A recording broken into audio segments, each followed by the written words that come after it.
ತ್ರಿವರ್ಣ ನ್ಯೂಸ್ಗೆ ಸ್ವಾಗತ. ನಾನು BM ಹನೀಫ್. ಇದು ತ್ರಿವರ್ಣ ತ್ರಿಕೋನ ಚರ್ಚೆ. ನಮ್ಮ ಇವತ್ತಿನ ಚರ್ಚೆಯಲ್ಲಿ ಭಾಗವಹಿಸೋದಕ್ಕೆ ಮೂವರು ಗಣ್ಯರು ನಮ್ಮ ಜೊತೆಗಿದ್ದಾರೆ. ಕಾಂಗ್ರೆಸ್ಸಿನ ಮಾಜಿ ರಾಜ್ಯಸಭಾ ಸದಸ್ಯರು, ಹಿರಿಯ ನಾಯಕರಾಗಿರುವಂತಹ ಎಲ್ ಹನುಮಂತಯ್ಯ ಅವರು, ಅದೇ ರೀತಿ ಬಿಜೆಪಿಯ ರಾಜ್ಯ ವಕ್ತಾರರಾಗಿರುವಂತಹ MG ಮಹೇಶ್ ಅವರು ಮತ್ತು ಲೇಖಕರು ಮತ್ತು ಚಿಂತಕರಾಗಿರುವಂತಹ ಬಂಜಗೆರೆ ಜಯಪ್ರಕಾಶ್ ಅವರು ನಮ್ಮ ಜೊತೆಗಿದ್ದಾರೆ. ಮೂರು ಮಂದಿಯನ್ನು ನಾನು ಈ ಕಾರ್ಯಕ್ರಮಕ್ಕೆ ಸ್ವಾಗತಿಸ್ತಾ ಇದ್ದೀನಿ. ನಮಸ್ಕಾರ ಸರ್. ನಮಸ್ತೆ. ನಮಸ್ತೆ. ನಮ್ಮ ಇವತ್ತಿನ ಚರ್ಚೆಯ ವಿಷಯ ಶಾಸಕರ ಅಮಾನತು, ರಾಜ್ಯಪಾಲರ ಮಧ್ಯಸ್ಥಿಕೆ ? ನಮಗೆಲ್ಲ ಗೊತ್ತಿದೆ, ಕರ್ನಾಟಕ ವಿಧಾನಸಭೆಯಲ್ಲಿ ಕಳೆದ ಅಧಿವೇಶನದಲ್ಲಿ ನಡೆದಂತಹ ಒಂದು ಗದ್ದಲ, ಕೋಲಾಹಲ. ಆ ಕೋಲಾಹಲದ ಹಿನ್ನೆಲೆಯಲ್ಲಿ ಸುಮಾರು 18 ಮಂದಿ ಬಿಜೆಪಿ ಶಾಸಕರನ್ನ ಸ್ಪೀಕರ್ UT ಖಾದರ್ ಅವರು ಅಮಾನತು ಮಾಡಿದ್ದಾರೆ. ಅದು 6 ತಿಂಗಳ ಅವಧಿಗೆ ಅವರು ಅಮಾನತು ಮಾಡಿದ್ದಾರೆ. 6 ತಿಂಗಳ ಅವಧಿಗೆ ಸಾಮಾನ್ಯವಾಗಿ ಸ್ಪೀಕರ್ಗಳು ಅಮಾನತು ಮಾಡೋದು ಬಹಳ ಕಡಿಮೆ. ಒಂದು ಅಧಿವೇಶನಕ್ಕೆ ಸಂಬಂಧಿಸಿ ಅಮಾನತು ಮಾಡೋ ಒಂದು ಪರಂಪರೆ ಬಹಳ ಹಿಂದಿನಿಂದ, ಗಲಾಟೆ ಆದಾಗ, ಗದ್ದಲ ಆದಾಗ ನಿಯಂತ್ರಣ ಮಾಡ್ಲಿಕ್ಕೆ ಆಗದಿದ್ರೆ ಅದು ನಡೀತದೆ. ಅದು ಜೊತೆಗೆ ಸ್ಪೀಕರ್ ಅವರ ಆದೇಶದಲ್ಲಿ ಅವರಿಗೆ ಈ ಅವಧಿನಲ್ಲಿ, 6 ತಿಂಗಳ ಅವಧಿನಲ್ಲಿ ಬೇರೆ ಯಾವ್ದಾದ್ರು ಅಧಿವೇಶನ ನಡೆದ್ರೆ ಅದರಲ್ಲಿ ಭಾಗವಹಿಸ್ಲಿಕ್ಕಿಲ್ಲ, ಮತದಾನ ಮಾಡ್ಲಿಕ್ಕಿಲ್ಲ, ದಿನಭತ್ಯೆ ಪಡಿಲಿಕ್ಕಿಲ್ಲ, ಈ ತರದ್ದೆಲ್ಲ ಕಂಡೀಷನ್ಗಳು ಇರೋದ್ರಿಂದ ಅದು ಸ್ವಲ್ಪ ದೊಡ್ಡ ಮಟ್ಟಿನ ಚರ್ಚೆಗೆ ಒಳಗಾಗಿತ್ತು. ಈಗ ಕರ್ನಾಟಕದ ರಾಜ್ಯಪಾಲ ತಾವರ್ ಚಂದ್ ಗೆಹ್ಲೋಟ್ ಅವರು ಒಂದು ಸೂಚನೆಯನ್ನ ರಾಜ್ಯ ಸರ್ಕಾರಕ್ಕೆ ರವಾನಿಸಿದ್ದಾರೆ. ಈ 18 ಶಾಸಕರ ಅಮಾನತನ್ನ ರದ್ದುಪಡಿಸಿ ಹಿಂತೆಗೆದುಕೊಳ್ಳಿ ಅನ್ನುವಂತಹ ಒಂದು ಸೂಚನೆ ರಾಜ್ಯಪಾಲರಿಂದ ಬಂದಿದೆ. ಮತ್ತು ಇದಕ್ಕೆ ಸಂಬಂಧಿಸಿ ಏನು ಕ್ರಮ ತೆಗೆದುಕೊಳ್ತೀವಿ ಅನ್ನುವಂಥದ್ದನ್ನ ನನಗೆ ಮಾಹಿತಿ ತಿಳಿಸಿ ಅಂತ ಕೂಡ ಅವರು ಹೇಳಿದ್ದಾರೆ ಪತ್ರದಲ್ಲಿ. ಅದಕ್ಕೂ ಮುಂಚೆ ಈ ಶಾಸಕರೇ ಸ್ಪೀಕರ್ ಅವರನ್ನು ಭೇಟಿಯಾಗಿ ಮಾತನಾಡಿದ್ರು. ನೋಡಿ, ಇದನ್ನ ಹಿಂತೆಗೆದುಕೊಳ್ಳಿ ಅಂತ ಮನವಿ ಮಾಡಿದ್ರು. ಅದಕ್ಕೆ ಸ್ಪೀಕರ್ ಅವರು, ಇಲ್ಲ, ನಾನು ಕಾನೂನು ಸಚಿವರ ಜೊತೆಗೆ ಮಾತನಾಡಿ ಇದ್ರ ಬಗ್ಗೆ ಒಂದು ತೀರ್ಮಾನ ತಗೊಳ್ತೀನಿ ಅಂತ ಹೇಳಿದ್ರು. ಆದ್ರೆ ಅದು ಆಗಿಲ್ಲ. ಈಗ ಮುಂದಿನ ಅಧಿವೇಶನ ಅಂತ ಹೇಳಿದ್ರೆ ಇಲ್ಲೊಂದು ಚಿಂತೆ ಏನು ಅಂತ ಹೇಳಿದ್ರೆ, ಶಾಸಕರು ಅವರ ಶಾಸನಬದ್ಧವಾದಂತಹ ಕರ್ತವ್ಯವನ್ನು ನಿರ್ವಹಿಸೋದಕ್ಕೆ ಇದು ಅಡ್ಡಿ ಆಗುತ್ತೆ ಅಂತ. ಯಾಕಂತ ಹೇಳಿದ್ರೆ ಮುಂದಿನ ಅಧಿವೇಶನ ಮಳೆಗಾಲದ ಅಧಿವೇಶನ ಜೂನ್ ಅಥವಾ ಜುಲೈನಲ್ಲಿ ನಡೀತದೆ. ಬಹುತೇಕ ಜುಲೈನಲ್ಲಿ ನಡೀಬಹುದು ಅಂತ ಹೇಳಿ ಅನಿಸ್ತದೆ. ಬಹಳ ದೊಡ್ಡ ಗ್ಯಾಪ್ ಆಗುತ್ತೆ ಅದು. ಈ ವಿಷಯಕ್ಕೆ ಸಂಬಂಧಿಸಿ ನಾವು ಮಾತಾಡ್ತಾ ಇದ್ದೀವಿ. ಎಸ್, MG ಮಹೇಶ್, ನಿಮ್ಮ ಅಭಿಪ್ರಾಯ ಏನು? ಮೊದಲ ಅಭಿಪ್ರಾಯ ನೋಡಿ, ಒಂದು ಸಭಾಧ್ಯಕ್ಷರು ಅಂತಕ್ಕಂಥದ್ದು ಒಂದು ಪಕ್ಷಾತೀತವಾಗಿ ಒಂದು ಶಾಸನ ಸಭೆ ಒಳಗಡೆ ಒಂದು ಮೌಲ್ಯವನ್ನ ತರಲಿಕ್ಕೆ, ಒಂದು ಗೌರವವನ್ನ ತಂದು ಇಡೀ ಆಚರಣೆಯನ್ನ ನಡೆಸಬೇಕಾದಂತ ವ್ಯಕ್ತಿಯೇ ಇವತ್ತು ಒಂದು ಪಕ್ಷಪಾತಿಯಾಗಿ ವರ್ತನೆ ಮಾಡಿದ್ರೆ ಏನಾಗತ್ತೆ ಅಂತೇಳಿ, ಏನು ಮೊದಲ ಸಂಸದಿನ ಸಭಾಪತಿಗಳಾದಂತ ಮಾವಳಂಕರ್ ಅವರು ಒಂದು ಮಾತನ್ನ ಹೇಳಿದ್ರು. ಮಾವಳಂಕರ್ ಅವರು ಯಾವ ಸಭೆ ಒಳಗಡೆ ಒಬ್ಬ ಸಭಾಪತಿ ಅಂತಕ್ಕಂಥವ್ರು ಅವನು ಹಿರಿಯರ ಸ್ಥಾನವನ್ನ ಅಲಂಕಾರವನ್ನ ಮಾಡ್ತಕ್ಕಂಥದ್ದು, ಆ ಹಿರಿಯರ ಸ್ಥಾನವನ್ನ ಅಲಂಕಾರವನ್ನ ಮಾಡಿ ಆ ಇಡೀ ಸಭೆಯ ನಡಾವಳಿ ಮತ್ತೆ ಅದಕ್ಕೆ ಗೌರವ ಅಂತ ನಾನೇನ್ ಪ್ರಾರಂಭದಲ್ಲಿ ಹೇಳಿದೆ, ವ್ಯಾಲ್ಯೂ ಆಡೆಡ್ ಅನ್ನ ಮಾಡ್ಲಿಕ್ಕೆ ಸಾಧ್ಯ ಇರೋದೇ ಸ್ಪೀಕರ್ ಅಂತಕ್ಕಂಥದ್ದು. ಆದ್ರೆ ಕರ್ನಾಟಕದ ಒಳಗಡೆ ಇವತ್ತು ಅದಕ್ಕೆ ಉಲ್ಟಾ ಆಗಿರ್ತಕ್ಕಂಥದ್ದು. ಯಾವ ಖಾದರ್ ಅವರು ಒಂದು ಸ್ಪೀಕರ್ ಜಾಗದಲ್ಲಿ ಕೂತ್ಕೊಂಡು 224 ಜನ ಎಲ್ಲ ಶಾಸಕರು ನಾವು ಒಂದು ಅಂತ ಭಾವಿಸ್ಬೇಕಾದಂತ ಸಂದರ್ಭದಲ್ಲಿ ಪಕ್ಷಪಾತಿಯಾಗಿ ಅವರ ಈ ಒಂದು ಸಂದರ್ಭ ಮಾತ್ರ ಅಲ್ಲ, ಅನೇಕ ಸಂದರ್ಭದಲ್ಲೂ ಕೂಡ ಅವರು ಸ್ಪೀಕರ್ ಅನ್ನ ಮರೆತು ಸೋನಿಯಾ ಗಾಂಧಿ ಅವರನ್ನ ಸ್ವಾಗತ ಮಾಡ್ಲಿಕ್ಕೆ ಹೋಗೋದು, ಪಕ್ಷದ ಕಾರ್ಯಕ್ರಮದಲ್ಲಿ ಹೋಗಿ ಹಿಂದೆ ಭಾಗವಹಿಸ್ತಕ್ಕಂಥ ಕೆಲಸವನ್ನ ಮಾಡುವಂಥದ್ದು, ಏನು ಆ AICC ಸಮಾವೇಶ ನಡೆದ್ರೆ ಯಾವುದೋ ಡೆಲಿಗೇಷನ್ ಬಂದ್ರೆ ಅವರನ್ನ ಹೋಗಿ ಹೋಟ್ಲಲ್ಲಿ ಮಾತನಾಡ್ತಕ್ಕಂಥದ್ದು. ಅಂದ್ರೆ ಒಬ್ಬ ಪಕ್ಷದ ಒಬ್ಬ ಧುರೀಣನ ರೀತಿ ಒಳಗಡೆ ಆ ಸ್ಪೀಕರ್ ಸ್ಥಾನದಲ್ಲಿ ಕೂತ್ಕೊಂಡವರು ಈ ಒಂದು 18 ಜನ ಶಾಸಕರ ಅಮಾನತ್ತೇನಿದೆ, ಆ ಅಮಾನತ್ತಿನ ಒಟ್ಟು ಒಂದು ಪರಿಶೀಲನೆ ಮಾಡಿ ನೋಡಿದಾಗ, ಎವ್ಯಾಲ್ಯೂಯೇಟ್ ಮಾಡಿ ನೋಡಿದಂತ ಸಂದರ್ಭದಲ್ಲಿ ಏನು ಗೈಡ್ಲೈನ್ಸ್ ಇದಾವೆ, ಏನು ಒಂದು ಸ್ಪೀಕರ್ಗಳು ತೆಗೆದುಕೊಳ್ಬೇಕಾಗಿರೋ ಸೂತ್ರ ಅಂತ ಕರೆಯಲ್ಪಡತ್ತೆ, ಆ ಸೂತ್ರವನ್ನ ಒಮಿಷನ್ ಮಾಡಿರೋಂಥದ್ದು ಬಹಳ ಸ್ಪಷ್ಟವಾಗಿ ಕಾಣುತ್ತೆ. ಬಹಳ ಹಿರಿಯರಾದಂತಹ ಹನುಮಂತಯ್ಯನವರು ಇದ್ದಾರೆ ಇಲ್ಲಿ, ಅವರು ಬಹಳ ಸಂಸದರಾದಂಥವ್ರು ಎಲ್ಲರೂ ಇದ್ದಾರೆ. ಒಬ್ಬ ಶಾಸಕ ಕಾನ್ಸಿಕ್ಯೂಟಿವ್ ಆಗಿ 3 ಸಭೆಗೆ ಬರಲಿಲ್ಲ ಅಂದ್ರೆ ಆತನ ಶಾಸಕತ್ವ ರದ್ದಾಗ್ತದೆ. ಆದ್ರೆ ಯಾವ ಒಂದು ತೀರ್ಮಾನವನ್ನ ತೆಗೆದುಕೊಂಡ್ರು ಇವರಿಗೆ ಮಾಡಿದ್ರು ಅಂತ ಗೊತ್ತಾಗ್ತಾ ಇಲ್ಲ. ಇಷ್ಟೊಂದೊಬ್ಬ ಸ್ಪೀಕರ್ ಪಕ್ಷಪಾತಿಯಾಗಿ ನಡ್ಕೊಳ್ಳುವಂಥದ್ದು, ಅದು ಕರ್ನಾಟಕದಂತ ಸುಧಾರಣೆ ಆಗಿರ್ತಕ್ಕಂಥ ಇವತ್ತು ನೀವು ತೆಗೆದುಕೊಂಡಿರ್ತಕ್ಕಂಥದ್ದು ಒಬ್ಬ ಬಸವಣ್ಣ ಜಗತ್ತಿಗೆ ಅನುಭವ ಮಂಟಪದ ಮುಖಾಂತರ ಪ್ರಜಾಪ್ರಭುತ್ವದ ಮೌಲ್ಯವನ್ನ ಕೊಟ್ಟಂತ ಒಬ್ಬ ವ್ಯಕ್ತಿಯ ಜನ್ಮದಿನದ ಚರ್ಚೆ ಮಾಡ್ತಾ ಇದ್ದೀವಿ. ಏನ್ ಆಶಯ? ಇಡೀ ದೇಶದಲ್ಲಿ ಯಾರು ಏನ್ ಮಾಡ್ತಾರೋ ಗೊತ್ತಿಲ್ಲ. ಕರ್ನಾಟಕ ಮೊದಲ ಮೇಲ್ಪಂಕ್ತಿಯನ್ನು ಹಾಕಿ ಕೊಟ್ಟಂತದ್ದು ನಾವು.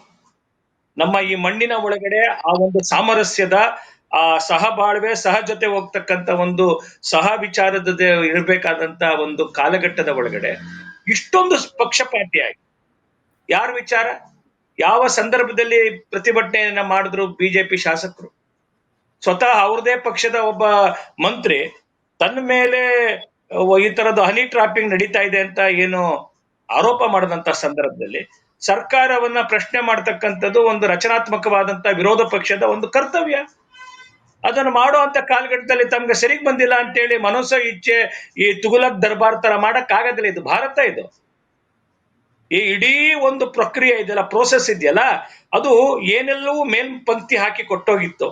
ಯಾರೆಲ್ಲರೂ ಕೂಡ ಕರ್ನಾಟಕದಂತ KS ಹೆಗಡೆ ಅಂತವ್ರು, ಚಂದ್ರೇಗೌಡರು ಅಂತವ್ರು, ಎಂತೆಂತವ್ರು, SM ಕೃಷ್ಣ ಅಂತವ್ರು, ಯಾರೆಲ್ಲ ಸ್ಪೀಕರ್ ಆಗಿ ಬಹಳ ಒಂದು ಗೌರವದ ಸ್ಥಾನವನ್ನ ಕರ್ನಾಟಕದ ಈ ಭೂಮಿಗೆ ತಂದು ಕೊಟ್ಟಿದ್ರು, ಅದಕ್ಕೆ ತಿಲಾಂಜಲಿ ಇಡುವಂತ ಕೆಲಸವನ್ನ ಮಾಡಿದ್ರು. ಎಸ್ ಮಹೇಶ್, ಒಬ್ಬ ಮತ್ತೆ ಬರ್ತೀನಿ. ಹನುಮಂತ ರಾಜಕೀಯ ಮೀರಿ ಒಬ್ಬ ವ್ಯಕ್ತಿ ಮೇಲ್ಪಂಕ್ತಿಯಾಗಿ ನಡ್ಕೊಳ್ಬೇಕಾಗಿರ್ತಕ್ಕಂಥದ್ದು ಅಪೇಕ್ಷೆ ಹಾಕ್ಬೇಕದು.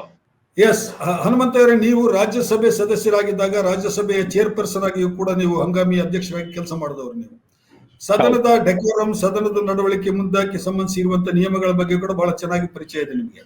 ಈಗ ಮಹೇಶ್ ಅವರು ಆ ಘಟನೆಯನ್ನು ಪ್ರಸ್ತಾಪಿಸಿದ್ದಾರೆ, ಯಾವ ಕಾರಣಕ್ಕಾಗಿ ಅದು ಆಯ್ತು ಅನ್ನುವಂಥದ್ದು. ನೀವೇನ್ ಹೇಳ್ತೀರಿ ಹನುಮಂತವರೇ? ಶಾಸಕರ ಅಮಾನತ್ತು ಮಾಡುವ ಪರಿಸ್ಥಿತಿ ಯಾವ ಶಾಸನ ಸಭೆಗಳಿಗೂ ಬರಬಾರದು. ಲೋಕಸಭೆ ಇರಲಿ, ರಾಜ್ಯಸಭೆ ಇರಲಿ, ಬರಬಾರದು. ಆದರೆ ಸರ್ಕಾರಗಳು ಅಂತ ಸಂದರ್ಭದಲ್ಲಿ ಹೇಗೆ ನಡ್ಕೊಳ್ತವೆ ಆ ಆಧಾರದ ಮೇಲೆ ಶಾಸಕರ ನಡವಳಿಕೆ ಕೂಡ ಇರ್ತದೆ. ಸರ್ಕಾರ ನನ್ನ ಅಹವಾಲನ್ನ ಕೇಳಲಿಲ್ಲ ಅಂದ್ರೆ ಪ್ರತಿಭಟನೆ ಮಾಡೋದು ಅವರ ಹಕ್ಕು. ಆ ಪ್ರತಿಭಟನೆ ಮಾಡೋದಕ್ಕೆ ನನ್ನ ಆಕ್ಷೇಪಣೆ ಇಲ್ಲ. ಆದ್ರೆ ಪ್ರತಿಭಟನೆ ಮಾಡುವ ಶಾಸಕರು ವಿಧಿವಿಧಾನಗಳ ಪರಿಮಿತಿಯೊಳಗಡೆ ಪ್ರತಿಭಟನೆ ಮಾಡಬೇಕೇ ಹೊರತು ಶಾಸನ ಸಭೆಯ ಅಧ್ಯಕ್ಷರ ಕುರ್ಚಿಯ ಮೇಲೆ ಹೇರಿ ಅವರ ತಲೆ ಮೇಲೆ ಆ ಕಾನೂನುಗಳ ಪಟ್ಟಿಯನ್ನ ಹರಿದು ಅವರ ಮೇಲೆ ಎಸೀತಕ್ಕಂತ ಕ್ರಮ ದುರಾಕ್ರಮ ಮತ್ತು ಮಿತಿಮೀರಿದ ವರ್ತನೆ ಅಂತ ನಾನಾದ್ರೂ ಭಾವಿಸ್ತೇನೆ. ಈ ಕೆಲಸ ಆಗಿದ್ರೆ ಅವರ ಶಾಸಕತ್ವವನ್ನೇ ಅಮಾನತ್ತು ಮಾಡುವ ಅಧಿಕಾರ ಕೂಡ ಸಭಾಧ್ಯಕ್ಷರಿಗಿದೆ. ಕರ್ನಾಟಕದಲ್ಲಿ ಅನೇಕ ಪ್ರತಿಭಟನೆಗಳು ನಡೆದಿವೆ, ಅಹೋರಾತ್ರಿ ಪ್ರತಿಭಟನೆಗಳು ನಡೆದಿವೆ. ಯಾವ ಶಾಸಕರ ಅಮಾನತನ್ನು ಆ ಸಂದರ್ಭದಲ್ಲಿ ಮಾಡಿಲ್ಲ. ಆದರೆ ಈ ಅತಿರೇಕದ ವರ್ತನೆ ಮಾಡಿದಾಗ ಸಭಾಧ್ಯಕ್ಷರಿಗೆ ಅವರನ್ನ ಅಮಾನತ್ತು ಮಾಡದೆ ಬೇರೆ ಮಾರ್ಗ ಇರಲಿಲ್ಲ. ಶಾಸನ ಸಭೆ ನಡೆಯೋದಕ್ಕೆ ಬಿಡಬೇಕು, ಪ್ರತಿಭಟನೆಯೂ ನಡಿಬೇಕು. ಪ್ರತಿಭಟನೆ ಮಾಡೋದು ಅಂತಿಮ ನಿರ್ಧಾರ, ಶಾಸಕರ ಹಕ್ಕಿನ ಅಂತಿಮ ನಿರ್ಧಾರ. ಆ ಪ್ರತಿಭಟನೆ ಮಾಡೋದಕ್ಕೆ ನನ್ನ ವಿರೋಧ ಇಲ್ಲ, ಖಂಡಿತ ಮಾಡಬೇಕು. ಬಾವಿಯ ಒಳಗಡೆ ಇಳಿದು ಪ್ರತಿಭಟನೆ ಮಾಡೋದು ಒಂದು ಕ್ರಮ ಬಹಳ ವರ್ಷಗಳಿಂದ ಬಂದಿದೆ. ಅದಕ್ಕೆ ಆ ಕಾರಣಕ್ಕಾಗಿ ಅವರನ್ನ ಏನಾದ್ರೂ ತಡೆದಿದ್ರೆ ಅಥವಾ 6 ತಿಂಗಳ ಅಮಾನತು ಮಾಡಿದ್ರೆ ನಾನು ಅವ್ರ ಜೊತೆ ಇರ್ತಿದ್ದೆ. ಆದ್ರೆ ಇವತ್ತು ಹೇಳ್ತಿದ್ದೀನಿ, ಸಭಾಧ್ಯಕ್ಷರ ಪೀಠದ ಮೇಲೆ ಹತ್ತಿ ಅವರು ಕುಳಿತ ಕುರ್ಚಿಯ ಸುತ್ತ ನಿಂತು ಅವರ ತಲೆಯ ಮೇಲೆ ಅವರಿಗೆ ಏನು ಬೇಕಾದ್ರೂ ಮಾಡ್ಬೋದು. ಅದು ಪರಮೋಚ್ಚ ಅಧಿಕಾರ ಇರ್ತಕ್ಕಂಥ ಒಬ್ಬ ಸಾಂವಿಧಾನಿಕ ವ್ಯಕ್ತಿಯ ಕ್ರಮವನ್ನ ತಡೆ ಹಿಡಿಯುವ ಕೆಲಸವನ್ನ ಅಷ್ಟೇ ಸಾಂವಿಧಾನಿಕ ಹಕ್ಕು ಇರತಕ್ಕಂಥ ಶಾಸಕರು ಮಾಡ್ತಕ್ಕಂಥದ್ದು ಕ್ರೂರವಾದದ್ದು ಮತ್ತು ಎಲ್ಲ ಸಂಯಮ ನಡವಳಿಕೆಗಳನ್ನ ಮೀರಿದ್ದು. ಆದ್ರಿಂದ ಕರ್ನಾಟಕದ ವಿಧಾನಸಭೆಯ ಸ್ಪೀಕರ್ ಖಾದರ್ ಅವರು ಏನ್ ತೀರ್ಮಾನ ತಗೊಂಡಿದ್ದಾರೆ ಅದು ಸರಿಯಾಗಿದೆ. ಇಲ್ಲದೆ ಹೋದ್ರೆ ಅವರು ಅಸಮರ್ಪಕವಾಗಿ ನಡೆಸ್ತಾರೆ ಅನ್ನುವ ಆಪಾದನೆ ಅವರ ಮೇಲೆ ಬರ್ತಾ ಇತ್ತು. ಒಂದನೇದು. ಎರಡನೇದು, ಪಾರ್ಲಿಮೆಂಟ್ ನಲ್ಲಿ ಕೂಡ ಈ ಕೆಲಸ ಆಗಿದೆ. ನಾವು ಕೇವಲ ಪ್ರತಿಭಟನೆ ಮಾಡಿದ್ದಕ್ಕೆ, ಕೇವಲ ಪ್ಲೆಕಾರ್ಡ್ ಅನ್ನ ಹಿಡಿದು ಬಾವಿ ಒಳಗಡೆ ಪ್ರವೇಶ ಮಾಡಿದ ಅಷ್ಟಕ್ಕೆ ನಮ್ಮನ್ನ ಅಮಾನತ್ತು ಮಾಡಿದ ಉದಾಹರಣೆಗಳು. ನಾನು ಅಮಾನತ್ತುಗೊಂಡ ಸಂಸದನಾಗಿದ್ದೆ. ಕೆಲವರನ್ನ ಇಡೀ ಪಾರ್ಲಿಮೆಂಟಿನ ಸದಸ್ಯತ್ವದಿಂದ ರದ್ದು ಮಾಡಿದ ಉದಾಹರಣೆಗಳು ಕೂಡ ಇವೆ ಪಾರ್ಲಿಮೆಂಟ್ ನಲ್ಲಿ.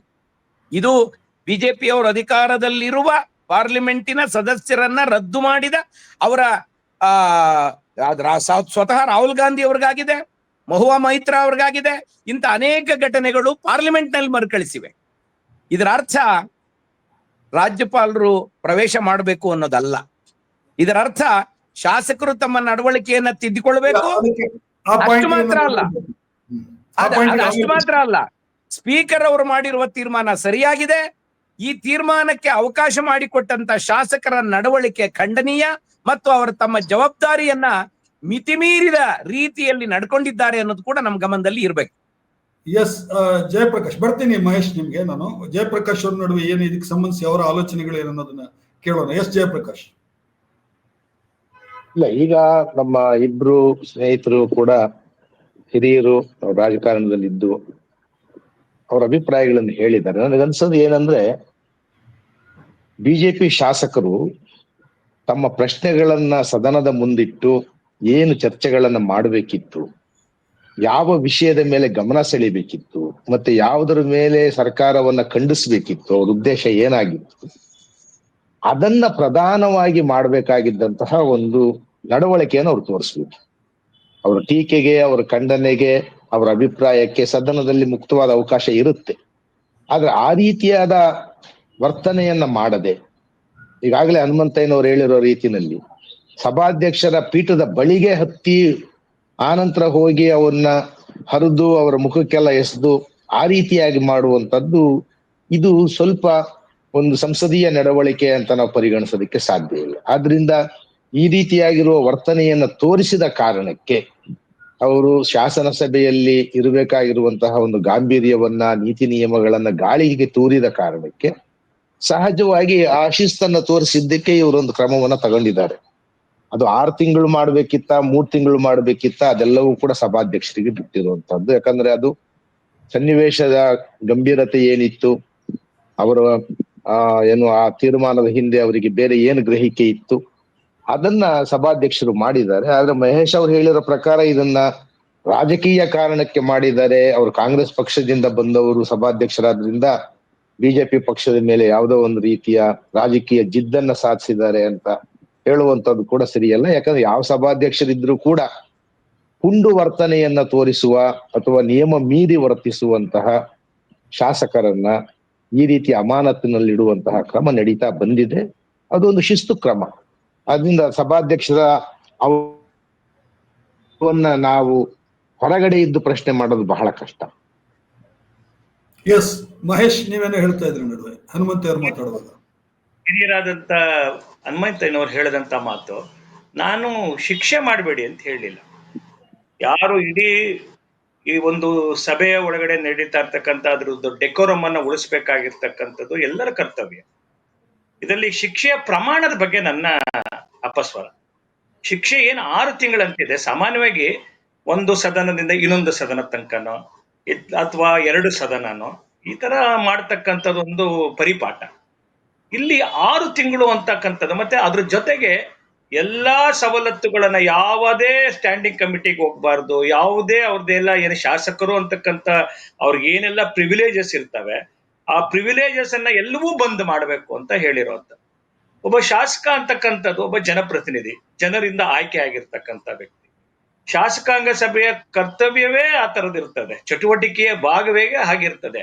ಒಂದು ರಚನಾತ್ಮಕವಾದಂತ ವಿರೋಧ ಪಕ್ಷ ಅಂತಂದ್ರೆ ಆಡಳಿತ ಪಕ್ಷದ ಜೊತೆ ಒಂದು ಸಮಾನವಾಗಿರ್ತಕ್ಕಂಥ ಹೊಣೆಗಾರಿಕೆ, ಜವಾಬ್ದಾರಿಯಿಂದ ಕಾರ್ಯವನ್ನ ನಿರ್ವಹಣೆ ಮಾಡ್ಬೇಕಾಗ್ತದೆ. ಇಲ್ಲಿ ಏನ್ ಪ್ರಶ್ನೆ ಅಂತಂತಂದ್ರೆ, ಅವ್ರು ಹೇಳಿದ್ರು ಪ್ರತಿಭಟಿಸ್ಬೇಕು, ಒಂದು ಸರ್ಕಾರವಾದಂಥದ್ದು ಕೇಳಬೇಕು ಅಂತ, ಹಿಯರ್ ಮಾಡಬೇಕು ಅಂತಕ್ಕಂಥದ್ದನ್ನ ಮಾತನ್ನ ಹಿರಿಯರ ಅದನ್ನ ಉಲ್ಲೇಖ ಮಾಡಿದ್ರು. ಇಲ್ಲಿ ಆ ಹಿಯರ್ ಮಾಡ್ಲಿಲ್ಲಲ್ಲ. ಮತ್ತೆ ಇದ್ರಲ್ಲಿ ಏನಂದ್ರೆ ಒಂದು ಕಮ್ಯುನಿಕೇಶನ್ ನಮ್ಮ ಜೊತೆ, ನನಗೆ ತಿಳಿದಿರೋ ಮಾಹಿತಿ ಪ್ರಕಾರ ಯಾರು ಸ್ಪೀಕರ್ ಖಾದರ್ ಅವರು ನೀವು ಬನ್ನಿ ಅಂತ ಕರೆದ್ರು ನಾವು ಹೋದ್ವಿ ಅಂತ ನಮ್ಮ ಶಾಸಕರು ಅನೇಕ ಜನ ಹೇಳ್ತಾರೆ. ಒಟ್ಟು ಕಮ್ಯುನಿಕೇಶನ್ ಒಳಗಡೆ ಇರ್ತಕ್ಕಂಥ ಒಂದು ವ್ಯತ್ಯಾಸ ಇರ್ಬೋದು, ಅದನ್ನ ಪಕ್ಕ ಇಡೋಣ ಒಂದು. ಆದ್ರೆ ಈ ಇಡೀ ಈ ಪ್ರೋಸೆಸ್ ಒಳಗಡೆ ನಾವೇನು ಅಪೇಕ್ಷೆ ಮಾಡ್ತೇವೆ, ನಾವು ಏನು ಒಂದು ನಾವು ಪಾರ್ಲಿಮೆಂಟರಿ ಡೆಮಾಕ್ರಸಿ ಒಳಗಡೆ ಅತ್ಯಂತ ಬಹಳ ಮೂಲವಾಗಿರ್ತಕ್ಕಂಥ ಸಂಗತಿ ಏನಂದ್ರೆ, ಈ ಸ್ಪೀಕರ್ಸ್ ಕಾನ್ಫರೆನ್ಸ್ ಒಳಗಡೆ ಅನೇಕ ಇದಕ್ಕೆ ಸಂದರ್ಭದಲ್ಲೂ ಕೂಡ ಈ ಅನೇಕ ಕಮಿಷನ್ಸ್ಗಳು ಇದಕ್ಕೋಸ್ಕರ ಕಾನ್ಸ್ಟಿಟ್ಯೂಟ್ ಆಗಿದ್ದಾವೆ. ಹೇಗೆಲ್ಲವೂ ಸ್ಪೀಕರ್ ಅಂದ್ರೆ ಏನು, ಸ್ಪೀಕರ್ದು ಕ್ವಶನ್ ಎಲ್ಲ ಅಬ್ಸಲ್ಯೂಟ್ ಈ ತರದೆಲ್ಲ ಸಂಗತಿಗಳು. ಇಲ್ಲಿ ಪ್ರಶ್ನೆ ಇರ್ತಕ್ಕಂಥದ್ದು ಕರ್ನಾಟಕದ ಎಪಿಸೋಡ್ ಅನ್ನ ನಾವು ಇವತ್ತಿನ ಏನ್ ಪ್ರಸ್ತುತ ನಡೆದಿರ್ತಕ್ಕಂಥ ಕರ್ನಾಟಕದೊಳಗಡೆ ಈ ತರದ ಅನೇಕ ಆಗಿದೆ.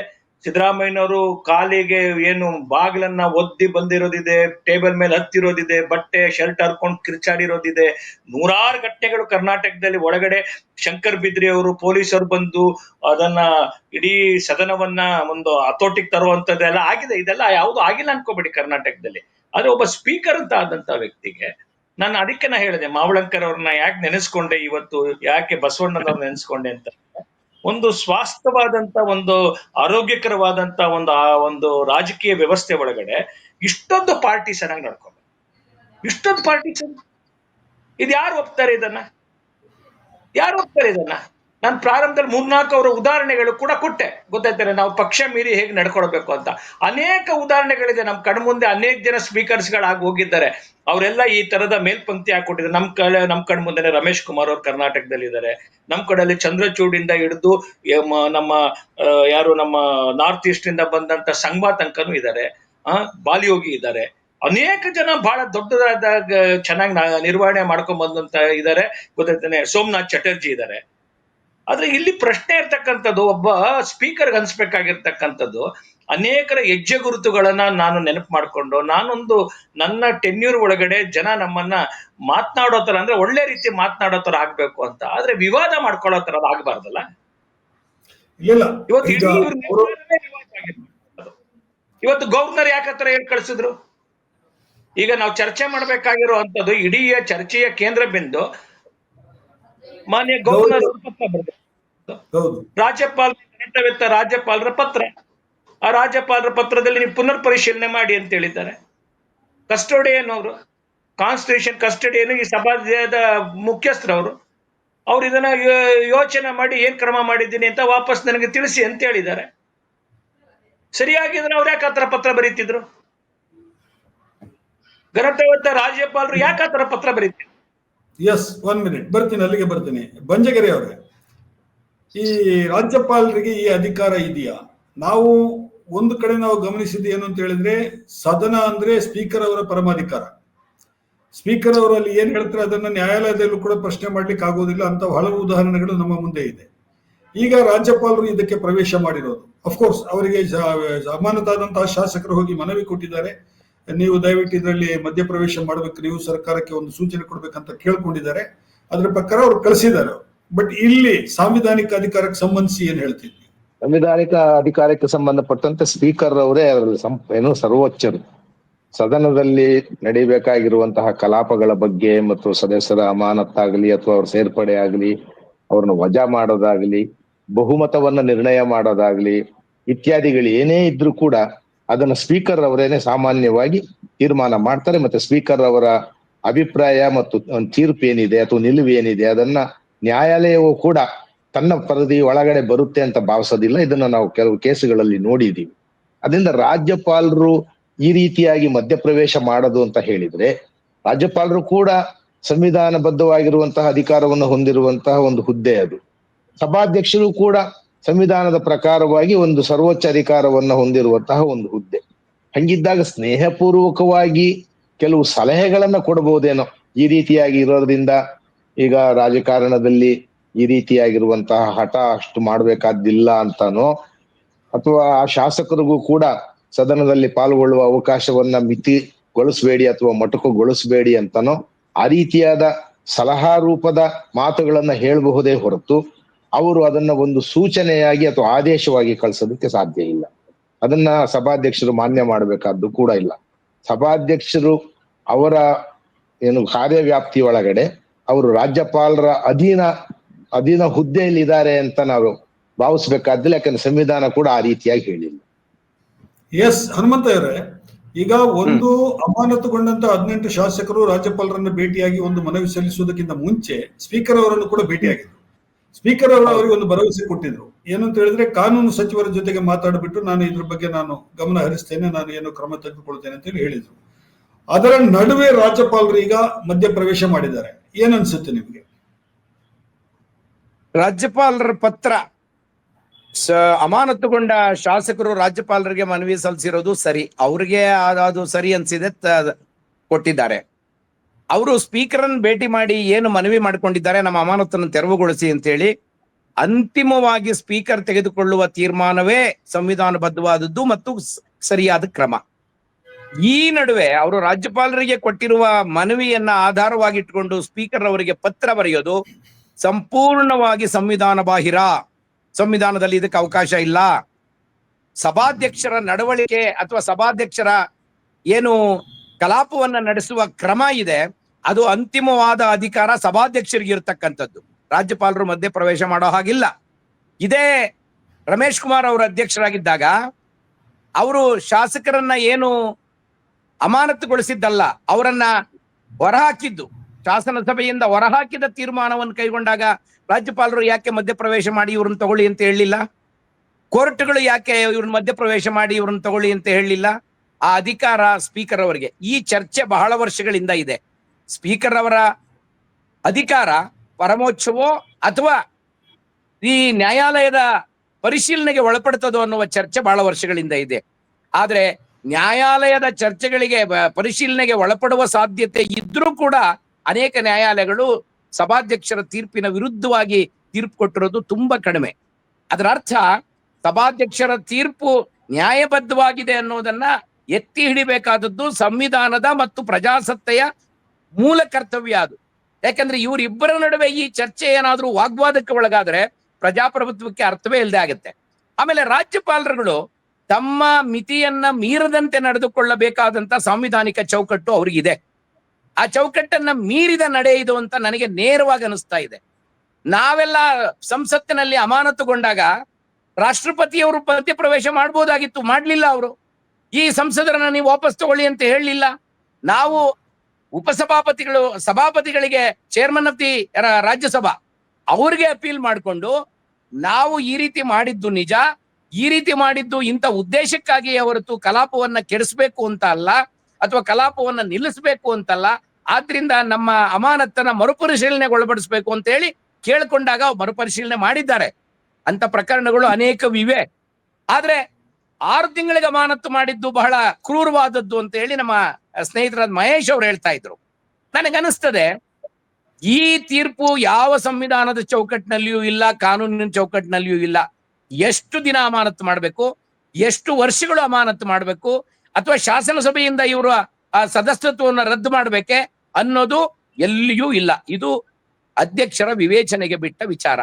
ನೀವು ಯಾವ ಪ್ರಮಾಣದಲ್ಲಿ ತಪ್ಪು ಮಾಡಿದ್ದೀರಿ ಅಥವಾ ನಿಮ್ಮ ವರ್ತನೆ ಸಂವಿಧಾನದ ಮಿತಿಗಳನ್ನ ಮೀರಿದ್ದೇ ಅಲ್ವೇ ಅನ್ನೋದಾದ್ರೆ, ಸಂವಿಧಾನದ ಮಿತಿಗಳನ್ನ ಮೀರಿದ್ದು ಅಂತಾದ್ರೆ ಅದು 1 ವರ್ಷ ಅಮಾನತ್ ಮಾಡ್ಬೋದು, 2 ವರ್ಷ ಅಮಾನತ್ ಮಾಡ್ಬೋದು, 1 ಸೆಷನ್ಗೆ ಮಾಡ್ಬೋದು, ಅಥವಾ 1 ದಿನಕ್ಕೆ ಮಾಡ್ಬೋದು. ಈ ಎಲ್ಲ ಅಧಿಕಾರ ಇರೋದು ಸಭಾಧ್ಯಕ್ಷರಿಗೆ. ಸಭಾಧ್ಯಕ್ಷರು ತಮ್ಮ ಅಧಿಕಾರದ ಮಿತಿಯೊಳಗೆ ಪರಮಾಧಿಕಾರವನ್ನ ಬಳಸಿ ಇವರನ್ನ ಎಷ್ಟು ದಿನಕ್ಕೆ ಅಮಾನತು ಮಾಡಬೇಕು ಅನ್ನೋ ತೀರ್ಮಾನವನ್ನ 6 ತಿಂಗಳು ಅಂತ ಕೈಗೊಂಡಿದ್ದಾರೆ. ಅವರೊಂದು ವರ್ಷ ಅಂತ ಕೈಗೊಳ್ಬಹುದಾಗಿತ್ತು, 1 ದಿನ ಅಂತಲೂ ಕೈಗೊಳ್ಬಹುದಾಗಿತ್ತು. ಆದ್ರೆ ಅವರ ವಿವೇಚನೆಗೆ ಬಿಟ್ಟ ಅಧಿಕಾರವನ್ನ ಬೇರೆ ನ್ಯಾಯಾಲಯಗಳಾಗ್ಲಿ, ವಿಶೇಷವಾಗಿ ರಾಜ್ಯಪಾಲರು ಮಧ್ಯಪ್ರವೇಶ ಮಾಡತಕ್ಕಂಥದ್ದು ಸಾಂವಿಧಾನಿಕ ವಿರೋಧಿ ನಡೆ ಮತ್ತು ಅವರ ನಡೆ ಸಂವಿಧಾನ ಒಪ್ಪೋದಿಲ್ಲ ಅಂತ ಹೇಳಿ ನಾನು ಖಡಾಖಂಡಿತವಾಗಿ ಹೇಳೋದಕ್ಕೆ ಬಯಸ್ತೇನೆ. ಮಹೇಶ್, ಇಲ್ಲಿ ಒಂದು ಪ್ರಶ್ನೆ ಮಹೇಶ್. ಅಲ್ಲಲ್ಲ, ಹೇಳಿ. ಬಾಬಾ ಸಾಹೇಬ್ ಅಂಬೇಡ್ಕರ್ ಅವರು ಈ ವಿಚಾರದಲ್ಲಿ ಬಹಳ ಸ್ಪಷ್ಟ ಮಾಡಿದ್ದಾರೆ. ಯಾವುದು ಸಂವಿಧಾನ ಅಂತ ನಾವು ಶ್ರೇಷ್ಠವಾಗಿರ್ತಕ್ಕಂಥದ್ದು ಅದು ಇಡೀ ಒಂದು ಸಮುದಾಯ ಮತ್ತೆ ಒಟ್ಟು ರಾಜ್ಯದ ಒಳಿತಿಗೆ ಇರ್ತಕ್ಕಂಥದ್ದಾಗಬೇಕು ಹೊರತು ಇದರಿಂದ ಯಾರು ಕೂಡ ಬಾಧ್ಯರಾಗಲ್ಲ ಅಂತಲ್ಲ. ಈಗ ಸ್ಪೀಕರ್ ಯಾವುದೋ ಒಂದು ಬೇರೆ ಗ್ರಹದಿಂದ ಬಂದ್ಬಿಡೋದಿಲ್ಲ. ಸ್ಪೀಕರ್ ಅಂತಕ್ಕಂಥದ್ದು ನಮ್ಮ ವ್ಯವಸ್ಥೆ ಒಳಗಡೆಯಿಂದನೇ ಆಯ್ಕೆ ಆಗಿರ್ತಕ್ಕಂಥದ್ದು. ಅವ್ರು ಹೇಳಿರೋದೇ ಅಂತಿಮ ಅಂತಲ್ಲ, ಯಾರು ಅದನ್ನ ಕ್ವಶನ್ ಮಾಡೋದು ಅದನ್ನ ಅಬ್ಸಲ್ಯೂಟ್ ಅಂತಾನು ಕೂಡ ಅಂತಲ್ಲ. ಹಾಗೆ ನಡೀಲಿಕ್ಕೆ ಆಗೋದಿಲ್ಲ. ಅಬ್ಸಲ್ಯೂಟ್ ಅಂತೇಳಿ ಆ ತರ ಮತ್ತೆ ಏನು ಇವತ್ತು ಹನುಮಂತ ಎನ್ನುವ್ರ ಪಾರ್ಟಿ ಈ ತರದ್ ಯಾವುದು ಹೇಳ್ತಕ್ಕಂಥ ಮೌಲ್ಯಗಳನ್ನ ಉಳಿಸ್ಕೊಂಡಿರುವಂತದ್ದಂತಲ್ಲ. ಪ್ರತಿ ಸಂದರ್ಭದಲ್ಲಿ ಸಂವಿಧಾನ ಮತ್ತೆ ಈ ಆಶಯಕ್ಕೆ ವಿರುದ್ಧವಾಗಿ ಈ ಎಲ್ಲ ಸಂವಿಧಾನದ ಏನ್ ತತ್ವಗಳಿದಾವೆ ಅದನ್ನ ಮಾರಣ ಹೋಮ ಮಾಡಿದಂಥದ್ದು. ಯಾವುದೆಲ್ಲವೂ ಈ ಪ್ರಾಕ್ಟೀಸಸ್ ಅಂತ ಕರಿತಾವಲ್ಲ, ಯಾವುದೆಲ್ಲ ಒಂದು ಪರಂಪರೆ ಅಂತಕ್ಕಂಥದ್ದು ಅವತ್ತಿಂದ ಇವತ್ತು ತನಕ 100 ಉದಾಹರಣೆಗಳನ್ನ ಕೊಡ್ತೇನೆ. ಸ್ಪೀಕರ್ ಅನ್ನ ಬಳಸ್ಕೊಂಡು ಯಾವ ತರ ರಾಜಕೀಯ ಸ್ವಾರ್ಥವನ್ನ ಬೆಳೆಸ್ಕೊಂಡಿರ್ತಕ್ಕಂಥದ್ದು. ಈಗ ನನ್ ಗಿರಿಧರ್ ಗೋಮಾಂಗ್ ಅಂತ ಬಂತು, ಸ್ಪೀಕರ್ ಉಪಯೋಗಿಸ್ಕೊಂಡು 1 ವೋಟ್ ಅವರು ಒರಿಸ್ಸಾ ಮುಖ್ಯ ಇದಾದಂತ ಸಂದರ್ಭದಲ್ಲಿ ಹೇಗೆ ಒಂದು ವಾಜಪೇಯಿ ಸರ್ಕಾರವನ್ನ ಬೆಳೆಸೋಕ್ ಪ್ರಯತ್ನ ಮಾಡಿದ್ರು ಅಂತ ಆಯ್ತು ಅಂತ ಹೇಳಿ. ಯಾವ ನೈತಿಕತೆ ಇವತ್ತು ಮಾತನಾಡ್ತಕ್ಕಂಥ ಕಾಂಗ್ರೆಸ್ ಒಳಗಡೆ ಯಾವುದು ಉಳಿದಿಲ್ಲ, ಗೊತ್ತಾಯ್ತಾನೆ. ಪಾರ್ಲಿಮೆಂಟರಿ ಡೆಮಾಕ್ರಸಿ ಒಳಗಡೆ ಇಷ್ಟು ಅನಾಚಾರ, ಇಷ್ಟು ತೊಂದರೆ, ಇಷ್ಟು ಕೆಟ್ಟದಾಗಿ ನಡ್ಕೊಂಡಿರ್ತಕ್ಕಂಥ ಇನ್ನೊಂದು ಯಾವ್ದಾದ್ರು ರಾಜಕೀಯ ಪಾರ್ಟಿ ಇರ್ಲಿಕ್ಕೂ ಸಾಧ್ಯ ಇಲ್ಲ. ಪ್ರಸ್ತುತ ಕರ್ನಾಟಕದ ವಿಚಾರಕ್ಕೆ ಮಾತನಾಡೋಣ ನಾವು. ಇಲ್ಲಿ ಪ್ರಶ್ನೆ ಇರ್ತಕ್ಕಂಥದ್ದು ಒಟ್ಟು ಏನು ಯಾವ್ದು ಅತಿರೇಕ ಅಂತಕ್ಕಂಥದ್ದು ಎವ್ಯಾಲ್ಯೂಯೇಷನ್ ಮಾಡೋದಕ್ಕೆ ಏನ್ ಮಾನದಂಡ? ಇಂಥ ಪೇಪರ್ ಎರಿತಾ ಇದ್ರೆ 3 ದಿನ 3 ತಿಂಗಳು, ಪೇಪರ್ ಅರ್ದಿದ್ದಕ್ಕೆ 6 ತಿಂಗಳು, ಸ್ಪೀಕರ್ ಮೆಟ್ಲ ಮೇಲೆ ನಿಂತಿದ್ದಕ್ಕೆ ಈ ತರ ಯಾವ್ದಾರು ಇದಾವ? ಈಗ ಶಬ್ದಾರ್ ಬುಕ್ ಒಳಗಡೆ ಯಾವ್ದಾರಲ್ಲಿ ಅದನ್ನ ಮೆನ್ಷನ್ ಮಾಡಿದಾರ? ಸ್ಪೀಕರ್ಸ್ ಕಾನ್ಫರೆನ್ಸ್ ನಡೆಯುತ್ತಲ್ಲ, ಸ್ಪೀಕರ್ಸ್ ಕಾನ್ಫರೆನ್ಸ್ ಒಳಗಡೆ ಈ ತರದಕ್ಕೆ ಇದ್ದೀವ? ಎಲ್ಲಿ ನಾವು ತಲುಪ್ತಾ ಇದ್ದೀವಿ? ನಾನು ಅಪೇಕ್ಷೆ ಮಾಡ್ತಕ್ಕಂಥದ್ದು ಅಟ್ಲೀಸ್ಟ್ ಹನುಮಂತಯ್ಯನವರಂತ ಒಬ್ಬ ಸಜ್ಜನ ರಾಜಕಾರಣಿ, ಒಬ್ಬ ಮೌಲ್ಯಯುತವಾದಂತ ರಾಜಕಾರಣದ ಒಂದು 4-6 ಜನ ಉಳ್ಕೊಂಡಿರೋದ್ರಲ್ಲಿ ತಾವೊಬ್ರು ಇದ್ದೀರಿ. ತಾವು ಈ ಪಕ್ಷದ ಲೈನ್ ನಲ್ಲಿ ಮಾತನಾಡಬೇಕು ಅನ್ನೋದೇನು ಅಗತ್ಯ ಇಲ್ಲ. ಖಂಡಿತ ಇಲ್ಲ. ಸತ್ಯ ನಮ್ಮಂತ ಹಿರಿಯರಿದ್ದೀರಿ, ನಾವು ಬಹಳ ನಿಮ್ಮನ್ನ ಗೌರವಿಸ್ತೀವಿ. ನಾನು ಅನೇಕ ಕಡೆ ನಮ್ಮ ಪಕ್ಷದಲ್ಲಿ ಹೇಳ್ತಿರ್ತೀನಿ. ಹನುಮಂತಯ್ಯ ಅವರು ಏನು ಹೇಳ್ತಾ ಇದ್ರು? ಒಂದ್ ನಿಮಿಷ ಇನ್ಯಾರು ಉಳಿಸ್ತಾರೆ ಇದನ್ನ? ತಾವುಗಳು ಕೂಡ ಪ್ಯಾರಡೈಮ್ ಶಿಫ್ಟ್ ಮಾಡ್ಬಿಟ್ರೆ ತಮ್ಮ ಇಡೀ ಸ್ಥಿತ್ಯಾಂತರ ಅಂತಕ್ಕಂಥದ್ದು ಈ ಹಂತಕ್ಕೆ. ಜಯಪ್ರಕಾಶ್ ಅವ್ರು ಮಾತನಾಡ್ಲಿ, ಮಿಕ್ಕಿದ ಮಾತನಾಡ್ಲಿ, ನನ್ಗೇನ್ ಬೇಸರ ಇಲ್ಲ. ಆದ್ರೆ ನೀವುಗಳು ಮಾತನಾಡ್ತೀರ ಅಂದ್ರೆ ಎಲ್ಲಿಗೆ ಹೋಗಿ ತಲುಪತ್ತೆ ಈ ಪಾರ್ಲಿಮೆಂಟರಿ ಡೆಮಾಕ್ರಸಿ? ಅದನ್ನೇ ಹೇಳಕ್ ಬಂದೆ ನಾನು. ಆಡಳಿತದಲ್ಲಿರುವ ಪಕ್ಷಗಳು ಪಾರ್ಲಿಮೆಂಟರಿ ಡೆಮಾಕ್ರಸಿಯನ್ನ ಹೇಗೆ ದುರುಪಯೋಗ ಮಾಡ್ಕೊಂಡಿವೆ ಅನ್ನೋದಕ್ಕೆ ಅನೇಕ ಉದಾಹರಣೆಗಳು ನಮ್ಮ ಕಣ್ಮುಂದೆ ಇವೆ. ಲೋಕಸಭೆಯಲ್ಲಿ ಸಂಸದರನ್ನ 20 ಲಕ್ಷ ಜನರಿಂದ ಆಯ್ಕೆಯಾದ ಸಂಸದರನ್ನ ಎತ್ತಿ ಹೊರಗೆ ಹಾಕುವ ಕೆಲಸಗಳು ನಡೆದಿವೆ ನಮ್ಮ ಕಣ್ಮುಂದೆ. ಬಿಜೆಪಿ ಸರ್ಕಾರ ಆ ಕೆಲಸವನ್ನು ಮಾಡಿದೆ, ಬಿಜೆಪಿ ಸ್ಪೀಕರ್ ಆ ಕೆಲಸವನ್ನು ಮಾಡಿದ್ದಾರೆ. ರಾಜ್ಯಸಭೆಯಲ್ಲಿ ಹಿರಿಯರ ಮನೆ ಅಂತ ಕರೆದುಕೊಂಡಿರೋ ಇದರಲ್ಲಿ ಸಂಸದರನ್ನ, ಇಡೀ ವಿರೋಧ ಪಕ್ಷಗಳ ಎಲ್ಲ ಪಕ್ಷಗಳ ಸಂಸದರನ್ನ ಆಚೆಗೆ ಹಾಕಿದ ಉದಾಹರಣೆಗಳಿವೆ. ಇಡೀ ಸೆಷನ್ ಪೂರ್ತಿ ಅವರು ಹಾಜರಾಗದೇ ಇರೋ ರೀತಿಯಲ್ಲಿ ಆಚೆಗೆ ಹಾಕಿದ ಉದಾಹರಣೆಗಳಿವೆ. ಇದು ಆಡಳಿತ ಪಕ್ಷ ನಡೆದುಕೊಳ್ಳಬಹುದಾದ ರೀತಿಗಳು. ಇದನ್ನ ಕೋರ್ಟ್ಗಳು ಅನೇಕ ಸಾರಿ ತಪ್ಪು ಅಂತ ಹೇಳಿವೆ. ಅದು ಬಿಜೆಪಿ ವಿಚಾರದಲ್ಲೂ ಹೇಳಿವೆ, ಕೆಲವು ಸಾರಿ ಕಾಂಗ್ರೆಸ್ಸಿನ ಹಿಂದಿನ ವಿಚಾರಗಳಲ್ಲಿ ಹೇಳಿರ್ಬಹುದು. ಆದ್ರೆ ಕೆಲವರು ಮಾದರಿ ಸ್ಪೀಕರ್ಗಳು ನಮ್ಮ ಮುಂದೆ ಇದ್ದಾರೆ. ಅವ್ರು ಹೇಳಿದ್ರು, ಸೋಮನಾಥ್ ಚಟರ್ಜಿ ಹೆಸರು ಹೇಳಿದ್ರು, ಮೀರಾ ಕುಮಾರ್ ಹೆಸರು ನಾನು ಹೇಳ್ತಿದ್ದೀನಿ. ಹಾಗೆ ಅನೇಕರು ಪಾರ್ಲಿಮೆಂಟ್ ಅಲ್ಲಿ ನಡೆಸಿದವರು, ರಾಜ್ಯಸಭೆಗಳನ್ನ, ವಿಧಾನಸಭೆಗಳನ್ನ ನಡೆಸಿದವರು ಇದ್ದಾರೆ. ಸ್ಪೀಕರ್ ಅವರನ್ನ ಉಪಯೋಗಿಸಿಕೊಂಡು ದುರುಪಯೋಗ ಮಾಡಿದ ಸಂದರ್ಭದಲ್ಲಿ ಸ್ಪೀಕರ್ ಅವರ ಮೇಲೆ ಅನೇಕ ಕೋರ್ಟ್ಗಳು ಪಾಸ್ ಮಾಡಿವೆ, ಸ್ಟಿಂಜೆಂಟ್ ಪಾಸ್ ಮಾಡಿವೆ. ಇದು ತಪ್ಪು ನೀವು ಮಾಡಿದ್ದು ಅಂತ ಹೇಳಿವೆ. ಅದು ಬೇರೆ, ಅದು ಚರ್ಚೆ ಬೇರೆ. ಆದ್ರೆ ರಾಜ್ಯಪಾಲರಿಗೆ ಅಧಿಕಾರ ಇದೆಯೇ ಈ ರೀತಿಯ ಇಂಟರ್ಫರೆನ್ಸ್ ಮಾಡ್ಲಿಕ್ಕೆ? ಏನ್ ಅಧಿಕಾರ ಇದೆ? ಒಂದು ವೇಳೆ ರಾಜ್ಯಪಾಲರು ಪ್ರವೇಶ ಮಾಡಿದ ಕಾರಣಕ್ಕಾಗಿ 6 ತಿಂಗಳು ಇವರ ಅಮಾನತನ್ನು ಮುಂದುವರೆಸಿದ್ರೆ ರಾಜ್ಯಪಾಲರು ಅಮಾನತನ್ನು ತೆರವುಗೊಳಿಸಿ ಅಂತ ಆದೇಶ ಕೊಡಬಹುದು ಸ್ಪೀಕರ್ಗೆ? ಸಾಧ್ಯ ಇದೆಯೋ ಅದು? ಹಾಗೆ ಮಾಡೋದಕ್ಕೆ ಸಾಧ್ಯ ಇದ್ರೆ ರಾಜ್ಯಪಾಲರ ಕ್ರಮ ನಾನು ಒಪ್ತೇನೆ. ಆದ್ರೆ ರಾಜ್ಯಪಾಲರಿಗೆ ಅಧಿಕಾರ ಇಲ್ಲ. ತಮಗಿಲ್ಲದ ಅಧಿಕಾರವನ್ನ ರಾಜ್ಯಪಾಲರು ಬಳಸಬಾರದು. ಇದು ಬರೀ ಕರ್ನಾಟಕದ ರಾಜ್ಯಪಾಲರ ವಿಚಾರ ಮಾತ್ರ ಅಲ್ಲ ಹನೀಫ್ ಅವರೇ.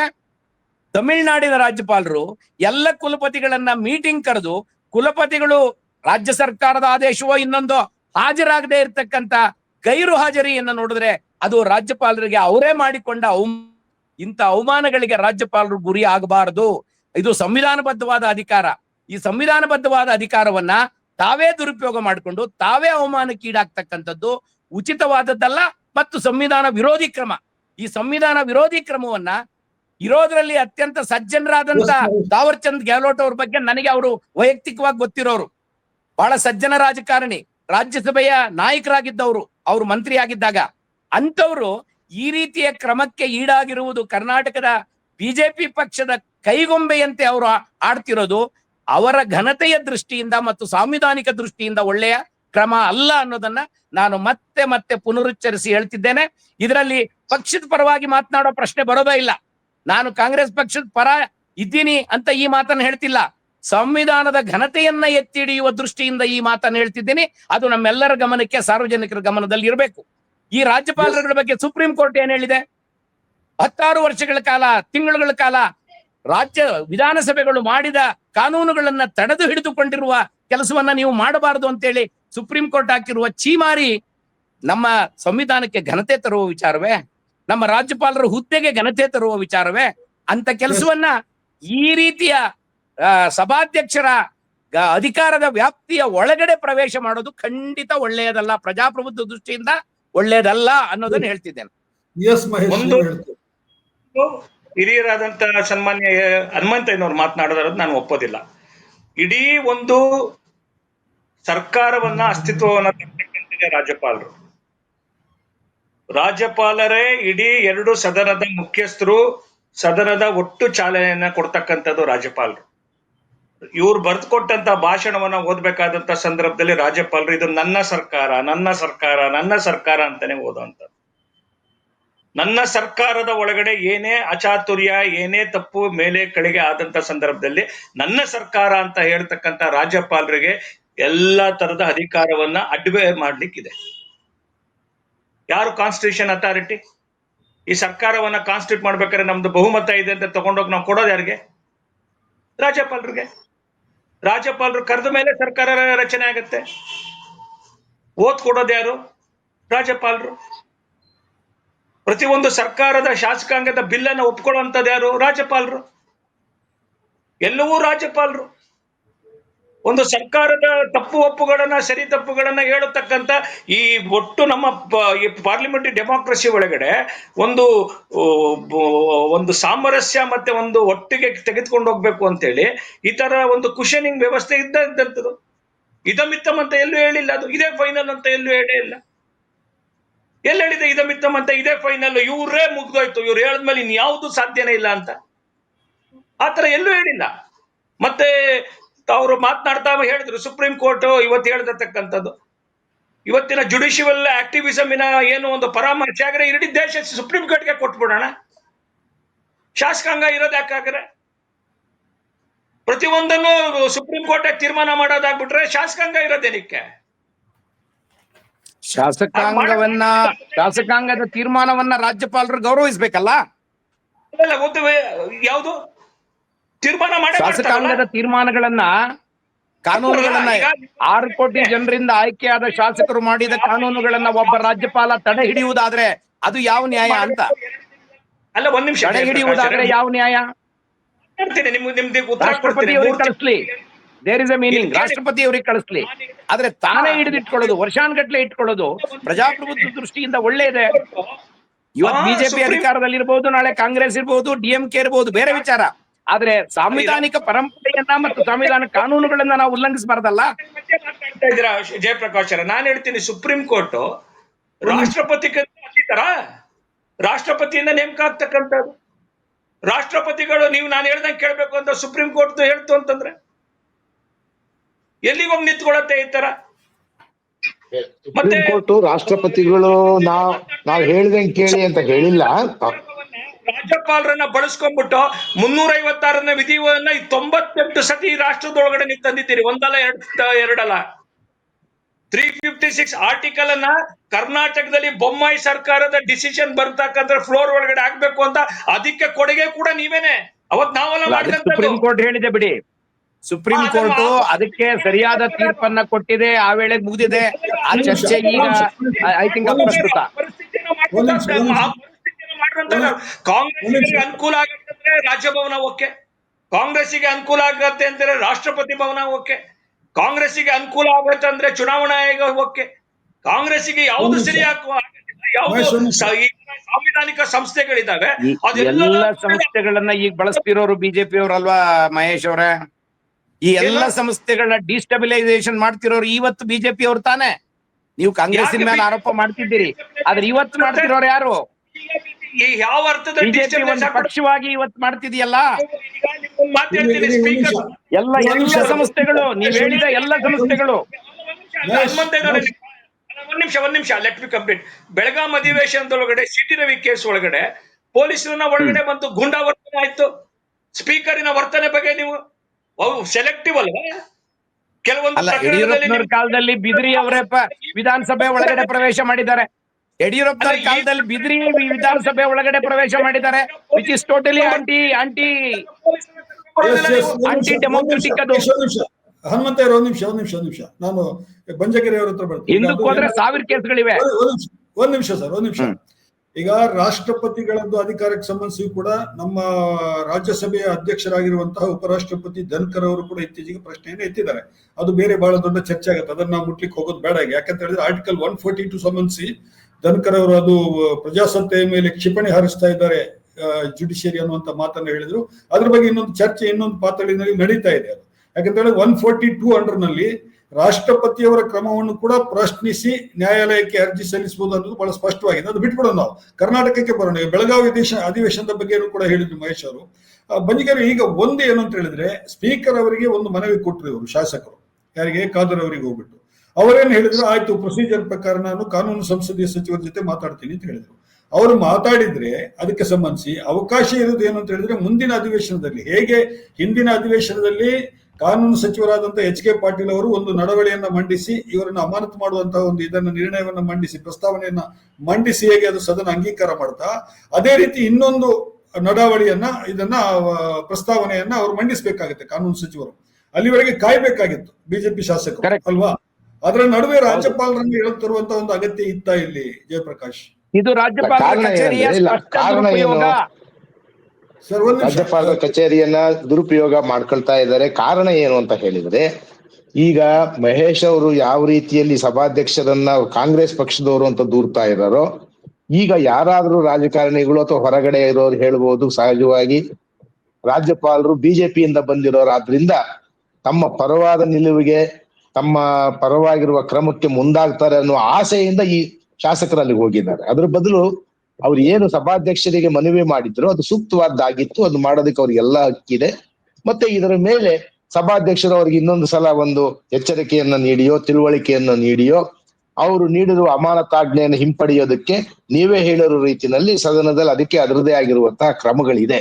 ಅದನ್ನೂ ಕಾಯ್ದೆ ಹೋಗಿರೋದಕ್ಕೆ ಕಾರಣ ಏನು ಅಂತ ಹೇಳಿದ್ರೆ, ವಿವಾದವನ್ನ ಮಾಡಬೇಕು. ಸಭಾಧ್ಯಕ್ಷರು ಕಾಂಗ್ರೆಸ್ ಸರ್ಕಾರದ ಆಡಳಿತ ನಮ್ಮನ್ನ ಬಹಳ ದಮನ ಮಾಡಿದೆ ಅನ್ನುವ ರೀತಿಯ ಪ್ರಚಾರವನ್ನ ಪಡಿಬೇಕು. ಇದು ಬಹಳ ಮುಖ್ಯವಾಗಿರುವಂತದ್ದು. ಯಾಕಂದ್ರೆ ಇಲ್ಲಿದ್ರೆ ಸಭಾಧ್ಯಕ್ಷರ ಪೀಠದ ಹತ್ರಕ್ಕೆ ಹೋಗಿ ಆ ಪೇಪರ್ ಉಂಡೆಗಳನ್ನೆಲ್ಲ ಎಸೆದು ಅವ್ರ ತಲೆ ಮೇಲೆ ಮುಖದ ಮೇಲೆಲ್ಲ ಎಸೆಯುವಂತ ಒಂದು ನಡವಳಿಕೆಯನ್ನು ಅವ್ರು ತೋರಿಸ್ಬೇಕಾದಿರ್ಲಿಲ್ಲ. ಯಾಕಂದ್ರೆ ಇವರೆಲ್ಲರೂ ಗೌರವಾನ್ವಿತ ಶಾಸನಸಭೆಯ ಸದಸ್ಯರು, ನಮ್ಮಂತ ಲಕ್ಷಾಂತರ ಜನರ ಪ್ರತಿನಿಧಿಗಳು ಇವರು. ಶಾಸನಸಭೆಯಲ್ಲಿ ಇವ್ರು ಬಹಳ ಘನತೆಯಿಂದ ವರ್ತಿಸೋದು ನಾವು ನಿರೀಕ್ಷೆ ಮಾಡ್ತೀವಿ. ಅದು ಮಾಡಿಲ್ದಿರೋದಕ್ಕೆ ಸಭಾಧ್ಯಕ್ಷರು ಒಂದು ಶಿಸ್ತು ಕ್ರಮ ತಗೊಂಡಿದ್ದಾರೆ. ಒಂದು ನಿಮಿಷ ಜಯಪ್ರಕಾಶ್ ಅವರೇ, ರಾಹುಲ್ ಗಾಂಧಿ ಅವರು ಸನ್ಮಾನ್ಯ ಮನಮೋಹನ್ ಸಿಂಗ್ ಅವರು ಕೊಟ್ಟಂತ ಬಿಲ್ ಅನ್ನ ಸದನದಲ್ಲಿ ಅರಿದು ಬಿಟ್ಟು ಬಿಸಾಡಿ ಮುಖಕ್ಕೆ ಬಿಸಾಡಿದ್ರಲ್ಲ. ಸದನದಲ್ಲಿ ಅಲ್ಲ ಸರ್, ಸದನದಿಂದ ಹೊರಗಡೆ. ಸದನದಲ್ಲಿ ಅಲ್ಲ.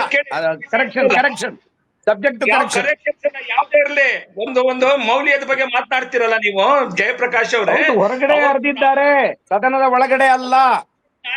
ಮನಮೋಹನ್ ಸಿಂಗ್ ಅವರು ಕರೆಕ್ಷನ್ ಮಾಡ್ಕೊಂಬಿಡಿ. ಹೊರಗಡೆ ಬಿಸಾಕಿದ್ರು, ಹೊರಗಡೆ ಬಿಸಾಕಿದ್ರು. ಒಂದ್ ನಿಮಿಷ ಜಯಪ್ರಕಾಶ್ ಅವರಿಗೆ ಒಂದು ಅವಕಾಶ ಕೊಡಿ, ಹೇಳಿ ಅವ್ರು ಕಂಟಿನ್ಯೂ ಮಾಡ್ಲಿ ಅವರು.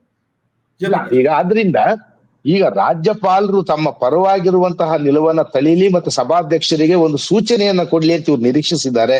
ಆದ್ರೆ ಸಭಾಧ್ಯಕ್ಷರಿಗೆ ಆ ರೀತಿಯಾದ ಸೂಚನೆಯನ್ನ ಕೊಡೋದಕ್ಕೆ ರಾಜ್ಯಪಾಲರಿಗೆ ಅಧಿಕಾರ ವ್ಯಾಪ್ತಿ ಇರೋದಿಲ್ಲ. ಸದನದ ಕಲಾಪದಲ್ಲಿ ಏನ್ ತೀರ್ಮಾನ ಇದ್ರು ಮತ್ತೊಂದು ಸಲ ಅದನ್ನ ಪರಾಮರ್ಶೆಗೆ ಒಳಪಡಿಸೋದು ಸಭಾಧ್ಯಕ್ಷರಿಗೆ ಬಿಟ್ಟಿರುವಂತಹದ್ದು. ಅವ್ರು ಅಲ್ಲಿ ಸುಪ್ರೀಂ ಕೋರ್ಟ್ ಜಡ್ಜ್ ಇದ್ದಂತೆ ಶಾಸನ ಸಭೆಯ ಒಳಗಡೆ. ಅದರಿಂದ ಅದನ್ನ ಇರೋದೇನು ಅಂತ ಹೇಳಿದ್ರೆ, ಮುಂದಿನ ಸಲ ಈ ರೀತಿಯಾಗಿ ನಾವು ವರ್ತಿಸೋದಿಲ್ಲ ಅಂತ ಹೇಳ್ಬೇಕು. ಅವ್ರ ಉದ್ದೇಶ, ನಮ್ದು ಉದ್ದೇಶ ಅದನ್ನ ಕೆಡ್ಸೋದಕ್ ಆಗಿರ್ಲಿಲ್ಲ. ಈಗ ಹನುಮಂತಯ್ಯನವ್ರು ಹೇಳಿದ್ರಲ್ಲ, ಅವ್ರೊಂದ್ಸಲ ಸದನದಿಂದ ಅಮಾನತಾಗಿದ್ದಾಗ ಅವರು ಮತ್ತು ಅವ್ರ ಗುಂಪಿನವರು ಹೋಗಿ ಸಭಾಧ್ಯಕ್ಷರಿಗೆ ಕೇಳ್ಕೊಂಡಿದ್ದಾರೆ, ನಮ್ಮ ಉದ್ದೇಶ ಬೇರೆ ಯಾವುದೇ ಕಲಾಪವನ್ನು ಅಡ್ಡಿಪಡಿಸೋದು ಆಗಿರ್ಲಿಲ್ಲ, ಗಮನ ಸೆಳೆಯೋದಾಗಿತ್ತು, ಆದ್ರಿಂದ ನೀವು ಮರುಪರಿಗಣಿಸ್ರಿ ಅಂತ ಕೇಳಿದರು. ಅದು ಅದರ ಪ್ರಕಾರ ನಡೀತು. ಇಲ್ಲೂ ಕೂಡ ನಡೀತಿತ್ತೋ ಏನೋ, ಆ ನಡುವೆ ಈ ರಾಜಕೀಯ ವಿವಾದವನ್ನು ಹುಟ್ಟು ಹಾಕಿದ್ದಾರೆ. ಅದಕ್ಕೆ ಕಾರಣ ಆಗಿರೋರು ಈ ಬಿಜೆಪಿ 16 ಶಾಸಕರು. ಅದರ ಬದಲು ಶಾಸನ ಸಭೆಯೊಳಗಡೆ ಇವರ ನಡವಳಿಕೆಯನ್ನು ಇವರು ಸಂಯಮದಿಂದ ಇರೋ ರೀತಿಯಲ್ಲಿ ರೂಢಿಸ್ಕೊಂಡಿದ್ರೆ ಆಗ್ಲೂ ಕೂಡ ಪ್ರಚಾರ ಬರುತ್ತೆ. ಇವ್ರು ತರ್ಕ ಮಾಡಿದ್ರೆ, ಪ್ರಶ್ನೆ ಮಾಡಿದ್ರೆ, ಸರ್ಕಾರವನ್ನ ಖಂಡಿಸಿದ್ರೆ ಈ ರೀತಿಯಾದ ಪುಂಡು ವರ್ತನೆಯನ್ನು ತೋರಿಸೋದು ಅದು ಸೂಕ್ತವಾದುದಲ್ಲ. ಯಾವುದೇ ಪಕ್ಷದವರಾಗಿರ್ಲಿ, ಅದು ನಾವು ನಿರೀಕ್ಷೆ ಮಾಡ್ತೀವಿ ಮತದಾರರಾಗಿ. ಮಹೇಶ್, ಅಲ್ಲಿ ಒಂದು ಪಾಯಿಂಟ್ ನನಗೆ ಅನಿಸ್ತದೆ. ಈಗ ವಿಧಾನಸಭೆ ನಡಾವಳಿಗಳ ನಿಯಮ 348 ಇದಕ್ಕೆ ಸಂಬಂಧಿಸಿ ಮಾತಾಡುತ್ತೆ. ಆ 348 ಪ್ರಕಾರನೇ ಅಧಿವೇಶನ ಇನ್ನೊಮ್ಮೆ ಸೇರಿದಾಗ ಕಾನೂನು ಸಚಿವರು ಒಂದು ಪ್ರಸ್ತಾವನೆಯನ್ನ ಮಂಡಿಸಬೇಕು. ಅದನ್ನ ಸ್ಪೀಕರ್ ಅದನ್ನ ಪರಿಶೀಲಿಸಿ ಅದನ್ನ ರದ್ದುಪಡಿಸಬಹುದು ಅಂತ ಹೇಳ್ಬೋದು. ಹಿಂದೆ ಕೂಡ ಹಿಂಗಾಗಿದೆ. ಹಾಗಾಗಿ ಇದು ಸ್ವಲ್ಪ ಅವಸರ ಮಾಡದಂಗೆ ಆಗ್ಲಿಲ್ಲ. ವಿನಾಕಾರಣ ರಾಜ್ಯಪಾಲರನ್ನ ಯಾಕೆ ಮತ್ತೆ ಮತ್ತೆ ಬಿಜೆಪಿ ಹೇಳ್ತಿರ್ತೀವಿ. ಈಗ ನೀವು ಹೇಳಿದ್ರಿ ಕಾಂಗ್ರೆಸ್ನವರು ಇದನ್ನೇ ಮಾಡಿದ್ರು ಹಿಂದೆ. ರಾಜ್ಯಪಾಲರ ಕಚೇರಿಯನ್ನ ಕಾಂಗ್ರೆಸ್ ಪಕ್ಷದವರು ದುರುಪಯೋಗ ಮಾಡಿದ ಬೇಕಾದಷ್ಟು ಉದಾಹರಣೆಗಳಿದೆ. ನೀವು ಅವ್ರನ್ನೇ ಫಾಲೋ ಮಾಡ್ಬೇಕಾ? ನೀವು ಅಗತ್ಯ ಇಲ್ಲ ನೋಡಿ. ಮೈಮ್ಯಾಗೆ ನಾನ್ ಇಲ್ಲ, ನಿಮ್ಮ ಹತ್ರ ಹೇಳ್ತೀನಿ ಕೇಳಿ. ನಾನು ಅವ್ರು ಮಾಡಿದ್ರು ಅಂತ ನಾವು ಮಾಡ್ಬೇಕು ಅನ್ನೋ ಅಂತ ನಿಲುವಿನ ವ್ಯಕ್ತಿ ಅಂತೂ ನಾನಂತೂ ಅಲ್ಲ. ಆದ್ರೆ ಒಂದಂತೂ ಸ್ಪಷ್ಟ ಹೇಳ್ತೇನೆ ಕೇಳಿ, ಈ ಇಡೀ ಕರ್ನಾಟಕದಲ್ಲಿ ನಡೀತಾ ಇರ್ತಕ್ಕಂಥ ಏನು ಒಟ್ಟು ಡೆವಲಪ್ಮೆಂಟ್ಗಳು, ಇದು ಒಂದ್ ರೀತಿ ಒಂದು ವಿರೋಧ ಪಕ್ಷ ಮತ್ತೆ ಆಡಳಿತ ಪಕ್ಷದಲ್ಲಿ ಇರ್ತಕ್ಕಂಥ ಒಂದು ಒಂದು ಒಂದ್ ರೀತಿ ಆ ಒಂದು ಟಾಲರೆನ್ಸ್ ಅಂತಕ್ಕಂಥದ್ದು ದಾಟಿ ಹೋಗಿರ್ತಕ್ಕಂಥದ್ದು, ಒಂದು ಸಾಮರಸ್ಯ ಅನ್ನೋದಕ್ಕಿಂತ ಸಂಘರ್ಷದ ರೂಪದಲ್ಲಿ ಬದಲಾವಣೆ ಆಗಿರ್ತಕ್ಕಂಥದ್ದು. ಗೊತ್ತಿಲ್ಲ, ಇಡೀ ಆಡಳಿತ ಪಕ್ಷ ಅಂತಂದ್ರೆ ನಮ್ಗೆ 5 ವರ್ಷ ಕೊಟ್ಬಿಟ್ಟಿದ್ದಾರೆ ಅಂದ ತಕ್ಷಣ ಕರ್ನಾಟಕದೊಳಗಡೆ ನಾವು ಹೇಗೆ ಬೇಕಾದ್ರೂ ನಡ್ಕೊಳ್ಬಹುದು ಅನ್ನುವಂತ ನಮ್ ಕಣ್ಣು ಮುಂದೆ ಅನೇಕ ಈ ತರದ್ದು ಒಮಿಷನ್ಸ್ ಗಳು ನೋಡ್ತೇವೆ. ಮೊನ್ನೆ ಒಬ್ಬ ಅಡಿಷನಲ್ SP ಗೆ ಹೊಡಿಯಕ್ ಹೋಗೋ ಅಂತದ್ದು, ಮಾತಿನ ಒಳಗಡೆ ಗ್ರಿಪ್ ಇಲ್ದಿರ್ತಕ್ಕಂಥದ್ದು, ಸ್ವತಃ ಮುಖ್ಯಮಂತ್ರಿ. ರಾಜಕೀಯ ಚರ್ಚೆ ಆಗುತ್ತೆ ಮಹೇಶ್. ನಾನು ಸಾಧ್ಯ ಆದಷ್ಟು ನಾವು ಅಕಾಡೆಮಿಕ್ ಆಗಿರೋಣ ಹೇಳ್ತೀನಿ. ಇಲ್ಲ ಅದು ಸರಿ, ನೀವು ಹೇಳೋದು ಅದು ಬೇರೆ ಚರ್ಚೆ ವಿಷಯ ಆಗುತ್ತೆ. ಅದು ನಾನು ಹೇಳ್ತಾ ಇದ್ದೀನಿ, ಸದನದ ಒಳಗಿನ ವಿಚಾರಗಳನ್ನ, ಸದನದಲ್ಲಿ ಒಂದು ಸಮಿತಿ ಇದೆ, ಪ್ರತಿಪಕ್ಷ ನಾಯಕರಿದ್ದಾರೆ, ಆಮೇಲೆ ವಿಪ್ಗಳಿದ್ದಾರೆ, ಅವರೆಲ್ಲ ಕೂತ್ಕೊಂಡು. ಈಗ ಹನುಮಂತಯ್ಯ, ನೀವು ವಿಧಾನ ಪರಿಷತ್ನಲ್ಲಿ ಸದಸ್ಯ, ಸ್ಪಷ್ಟ ಮಾಡಿ ಹೇಳ್ತೇನೆ ಕೇಳಿ, ಶಿಕ್ಷೆ ಕೊಡ್ತಕ್ಕಂಥದ್ದು ಏನ್ ತೆಗೆದುಕೊಂಡಿದ್ದಾರೆ ಅದ್ರಲ್ಲಿ ನಾನು ತಪ್ಪು ಅಂತ ಹೇಳ್ತಿಲ್ಲ. ಸ್ಪೀಕರ್ ಅವ್ರು ಏನ್ ತೆಗೆದುಕೊಂಡಿರ್ತಕ್ಕಂಥದ್ದು ಆ ಸಭಾ ಗೌರವ, ಸಭಾ ನಡಾವಳಿ, ಸಭಾಗೆ ಒಂದು ವ್ಯಾಲ್ಯೂ ಇರಬೇಕಂತ ಏನೆಲ್ಲ ಇದೆ ಅದಕ್ಕೆ ಅವಕಾಶ ಇರತಕ್ಕಂಥದ್ದು. ಅನೇಕ ಇವತ್ತು ಸರ್ಕಾರಿಯ ಕಮಿಷನ್ ರಿಪೋರ್ಟ್ಗಳಿರ್ಬೋದು, ಸೆಂಟ್ರಲ್ ಸ್ಟೇಟ್ ರಿಲೇಷನ್ಸ್ ಇರ್ಬೋದು, ಸ್ಪೀಕರ್ ಇದಕ್ಕೆ ಅನೇಕ ರಿಪೋರ್ಟ್ಗಳು, ಈ ತರದ ಅನೇಕ ಸಂಗತಿಗಳು ಕೂಡ ನಮ್ಮ ಮುಂದೆ ಸ್ಪಷ್ಟ ಇದೆ. ಆದ್ರೆ ಇದ್ರಲ್ಲಿ ಇರ್ತಕ್ಕಂಥ ಎಷ್ಟು ಸಮಯ ಅಂತೆ, ಈ ಸಮಯ ಅಂತಕ್ಕಂಥದ್ದು ನನಗೆ ಈಗ ಹನುಮಂತಯ್ಯನವರು ಅರ್ಥ ಮಾಡಬೇಕು.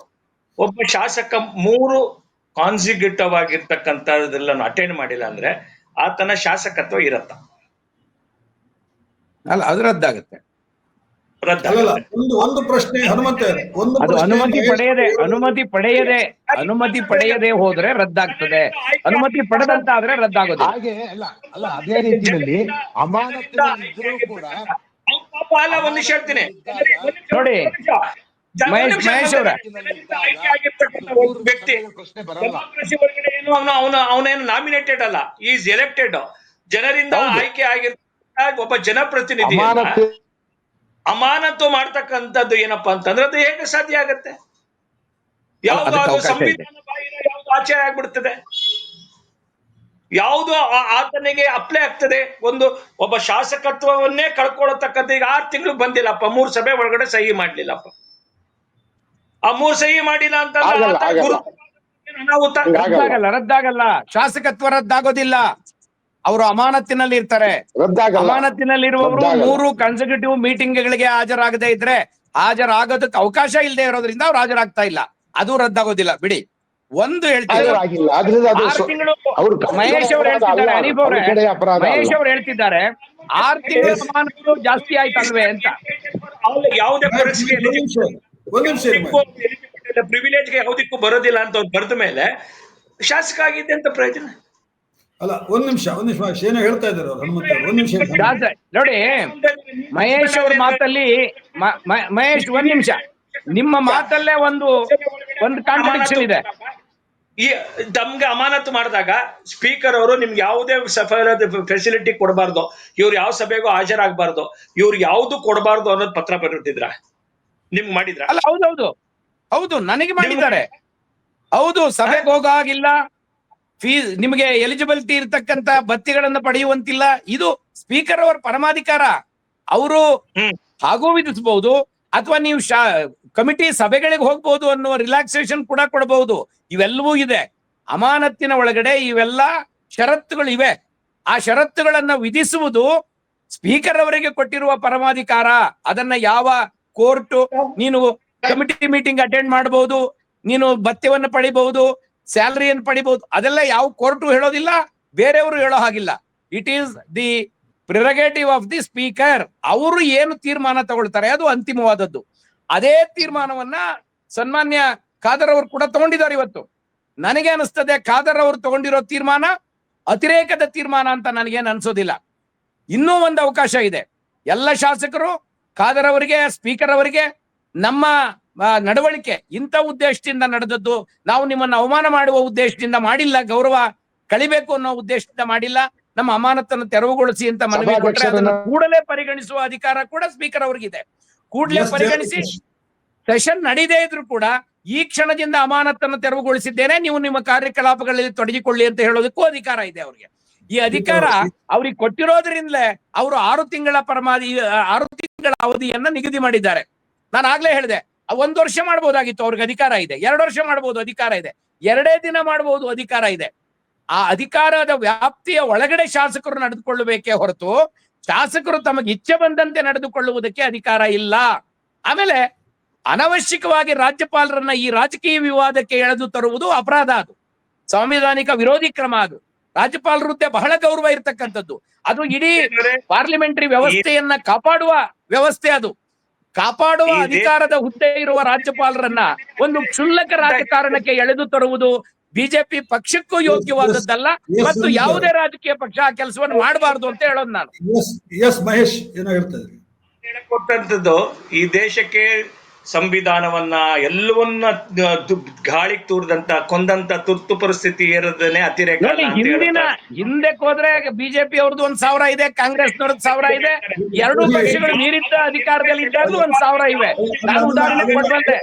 ಆದ್ರೆ ಇವತ್ತಿನ ಚರ್ಚೆ ಆ ವಿಷಯಕ್ಕೆ ಸಂಬಂಧಪಟ್ಟಿದ್ದಲ್ಲ. ಆದ್ರಿಂದ ನಾನು ಆ ಚರ್ಚೆಗೆ ಹೋಗೋದಿಲ್ಲ. ಬಿಜೆಪಿ ಬೇರೆ ಬೇರೆ ರಾಜ್ಯಗಳಲ್ಲಿ ಏನೆಲ್ಲ ಮಾಡಿದೆ, ಮಹಾರಾಷ್ಟ್ರದಲ್ಲಿ ಏನಾಯ್ತು, ಚುನಾಯಿತ ಶಾಸಕರನ್ನ ಕೊಂಡು ಅವರನ್ನ ಪಕ್ಷಗಳನ್ನೇ ನಿರ್ನಾಮ ಮಾಡಿ ಒಡೆದು ಅಧಿಕಾರ ಮಾಡಿದ್ದು ನಮ್ ಕಣ್ಮುಂದೆ ಇದೆ.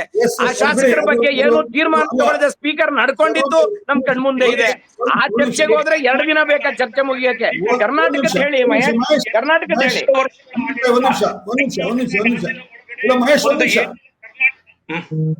ಒಂದ್ ನಿಮಿಷ ಅದು ನಾವು ಆ ಕಡೆ ವಿಷಯಾಂತರ ಆಗೋದು ಬೇಡ. ಯಾಕಂತ ಹೇಳಿದ್ರೆ ಬಂಜಗೆರೆ ಅವರೇ, ಇದು ಏನಾಗುತ್ತೆ, ಪ್ರತಿ ಸಲ ಇದು ನಡೀತದೆ. ಇದು ಕಾಂಗ್ರೆಸ್ನವರು ಇಲ್ಲ ನೀವು ಹಿಂದೆ ಹಿಂಗ್ ಮಾಡಿದ್ರಿ ಅಂತ ಹೇಳ್ತಾರೆ, ಬಿಜೆಪಿ ಅವರು ಇಲ್ಲ ನೀವು ಹಿಂದೆ ಮಾಡಿದ್ರಿ ಅಂತ ಹೇಳಿ ಹೇಳ್ತಾರೆ. ಅದು ಇದ್ದೇ ಇರ್ತದೆ ರಾಜಕೀಯದಲ್ಲಿ. ತಮ್ಮ ವಾದಗಳನ್ನು ಸಮರ್ಥಿಸಿಕೊಳ್ಳೋದಕ್ಕೆ ಅದನ್ನು ಬಳಸ್ಕೊಳ್ತಾರೆ. ಬಟ್ ಇಲ್ಲಿ ಇದು ನೋಡಿ, ಆ ಧನ್ಕರ್ ಅವರು ಉಪರಾಷ್ಟ್ರಪತಿಯವರು ಈ ಪ್ರಶ್ನೆ ಎತ್ತಾಗ್ಲೂ ಕೂಡ ಇದು ಚರ್ಚೆ ಈಗ ಕಂಟಿನ್ಯೂ ಆಗಿ ನಡೀತಾ ಇದೆ. ಅದು ನ್ಯಾಯಾಂಗ ಸುಪ್ರೀಂ ಹೌದಾ ಅಥವಾ ಶಾಸಕಾಂಗ ಸುಪ್ರೀಂ ಹೌದಾ ಅನ್ನುವಂಥ ಪ್ರಶ್ನೆ ಮತ್ತೆ ಮತ್ತೆ ಚರ್ಚೆಗೆ ಬರ್ತಾ ಇದೆ.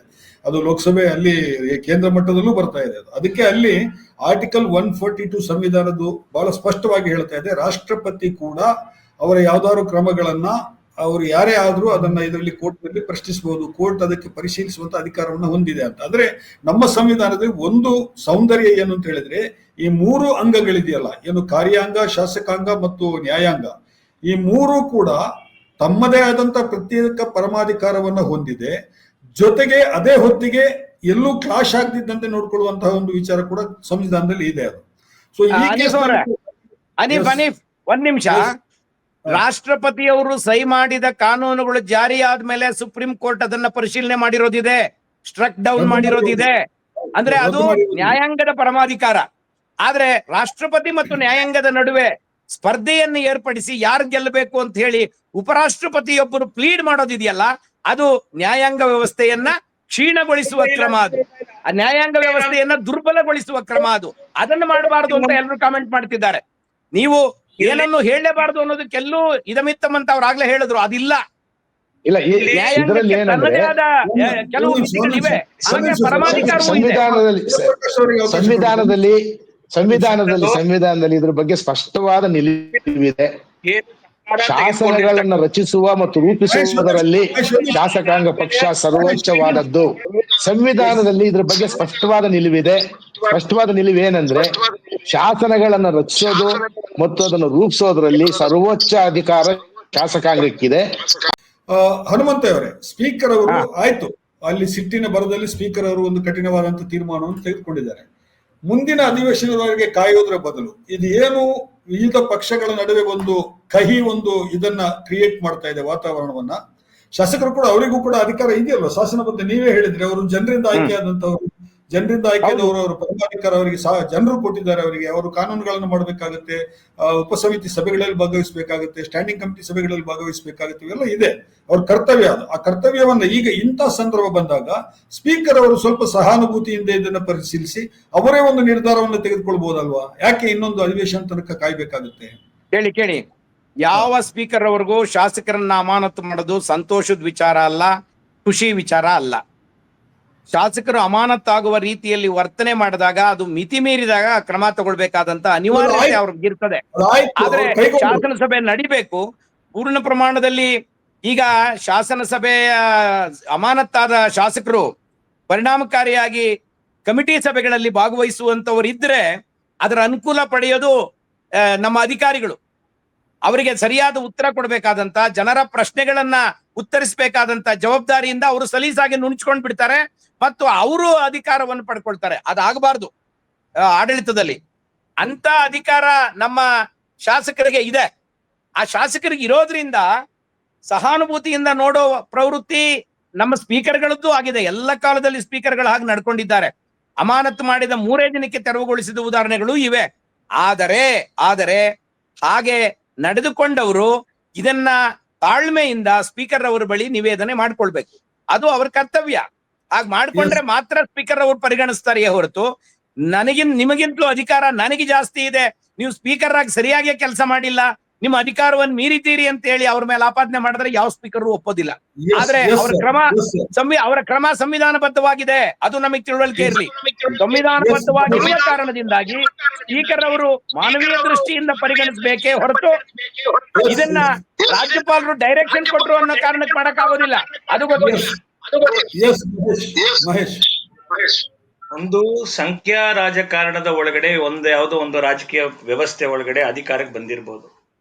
ಅಂದ್ರೆ ಇಡೀ ಅಧಿಕಾರ ಅಂತಕ್ಕಂಥದ್ದು ನಡೆಯೋದು ಒಂದು ಸಂವಿಧಾನದ ಅಡಿಯಲ್ಲಿ. ಸಂವಿಧಾನದ ಅಡಿ ಮತ್ತೆ ಇಡೀ ಸಂವಿಧಾನದ ಅಪೇಕ್ಷೆ ಪೂಜ್ಯ ಬಾಬಾ ಸಾಹೇಬ್ ಅಂಬೇಡ್ಕರ್ ಹೇಳಿದ್ದು ಕೂಡ ಅದೇನೆ. ನಾನ್ ಅನ್ಕೊಂಡಿರ್ತಕ್ಕಂಥದ್ದು ಈ ತರದ ಸ್ಥಿತಿಗಳು ಬರುತ್ತೆ ಈ ರಾಷ್ಟ್ರದ ಒಳಗಡೆ ಅಂತ ಅವ್ರು ಬಹುಶಃ ಯೋಚಿಸಿರ್ಲಿಕ್ಕಿಲ್ಲ. ಯಾಕಂದ್ರೆ ಈ ತರದ್ದು ಬಿಕ್ಕಟ್ಟುಗಳು ಸೃಷ್ಟಿ ಆಗ್ತವೆ ಸ್ಪೀಕರು ಮತ್ತೆ ಶಾಸಕರ ಮಧ್ಯದಲ್ಲಿ, ರಾಜ್ಯಪಾಲರು ಮತ್ತೆ ಸರ್ಕಾರಗಳ ಮಧ್ಯದಲ್ಲಿ.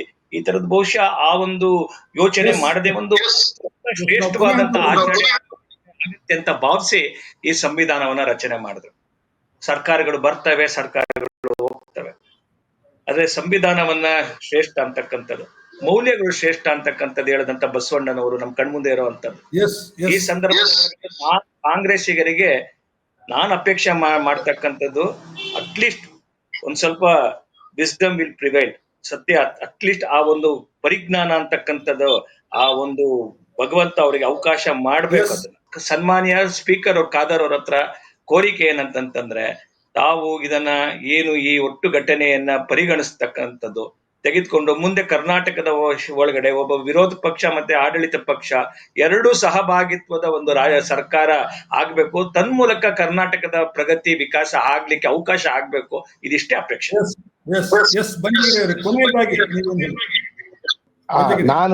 ನಾನು ಹೇಳ ಬಯಸೋದು ಇಷ್ಟು, ರಾಜ್ಯಪಾಲರು ತಮ್ಮ ಪಾತ್ರದ ಮಿತಿಯನ್ನ ಅರಿತಿರ್ಬೇಕಿತ್ತು. ಅವರು ಹಿರಿಯ ರಾಜಕಾರಣಿ, ಎಲ್ಲಾ ಅನುಭವಗಳು ಉಳ್ಳವರು. ಅವರು ವಿನಾಕಾರಣ ಸಭಾಧ್ಯಕ್ಷರ ಅಧಿಕಾರದೊಳಗೆ ಮಧ್ಯಪ್ರವೇಶಿಸುವಂತಹ ಪತ್ರನ ಬರೀದೇ ಇರಬೇಕಿತ್ತು ಮತ್ತು ಅವ್ರು ಆ ರೀತಿ ಬರೆಯುವಂತೆ ಈ ಶಾಸಕರು ಹೋಗಿ ಅವ್ರನ್ನ ವಿನಂತಿ ಮಾಡದೇ ಇರಬೇಕಿತ್ತು.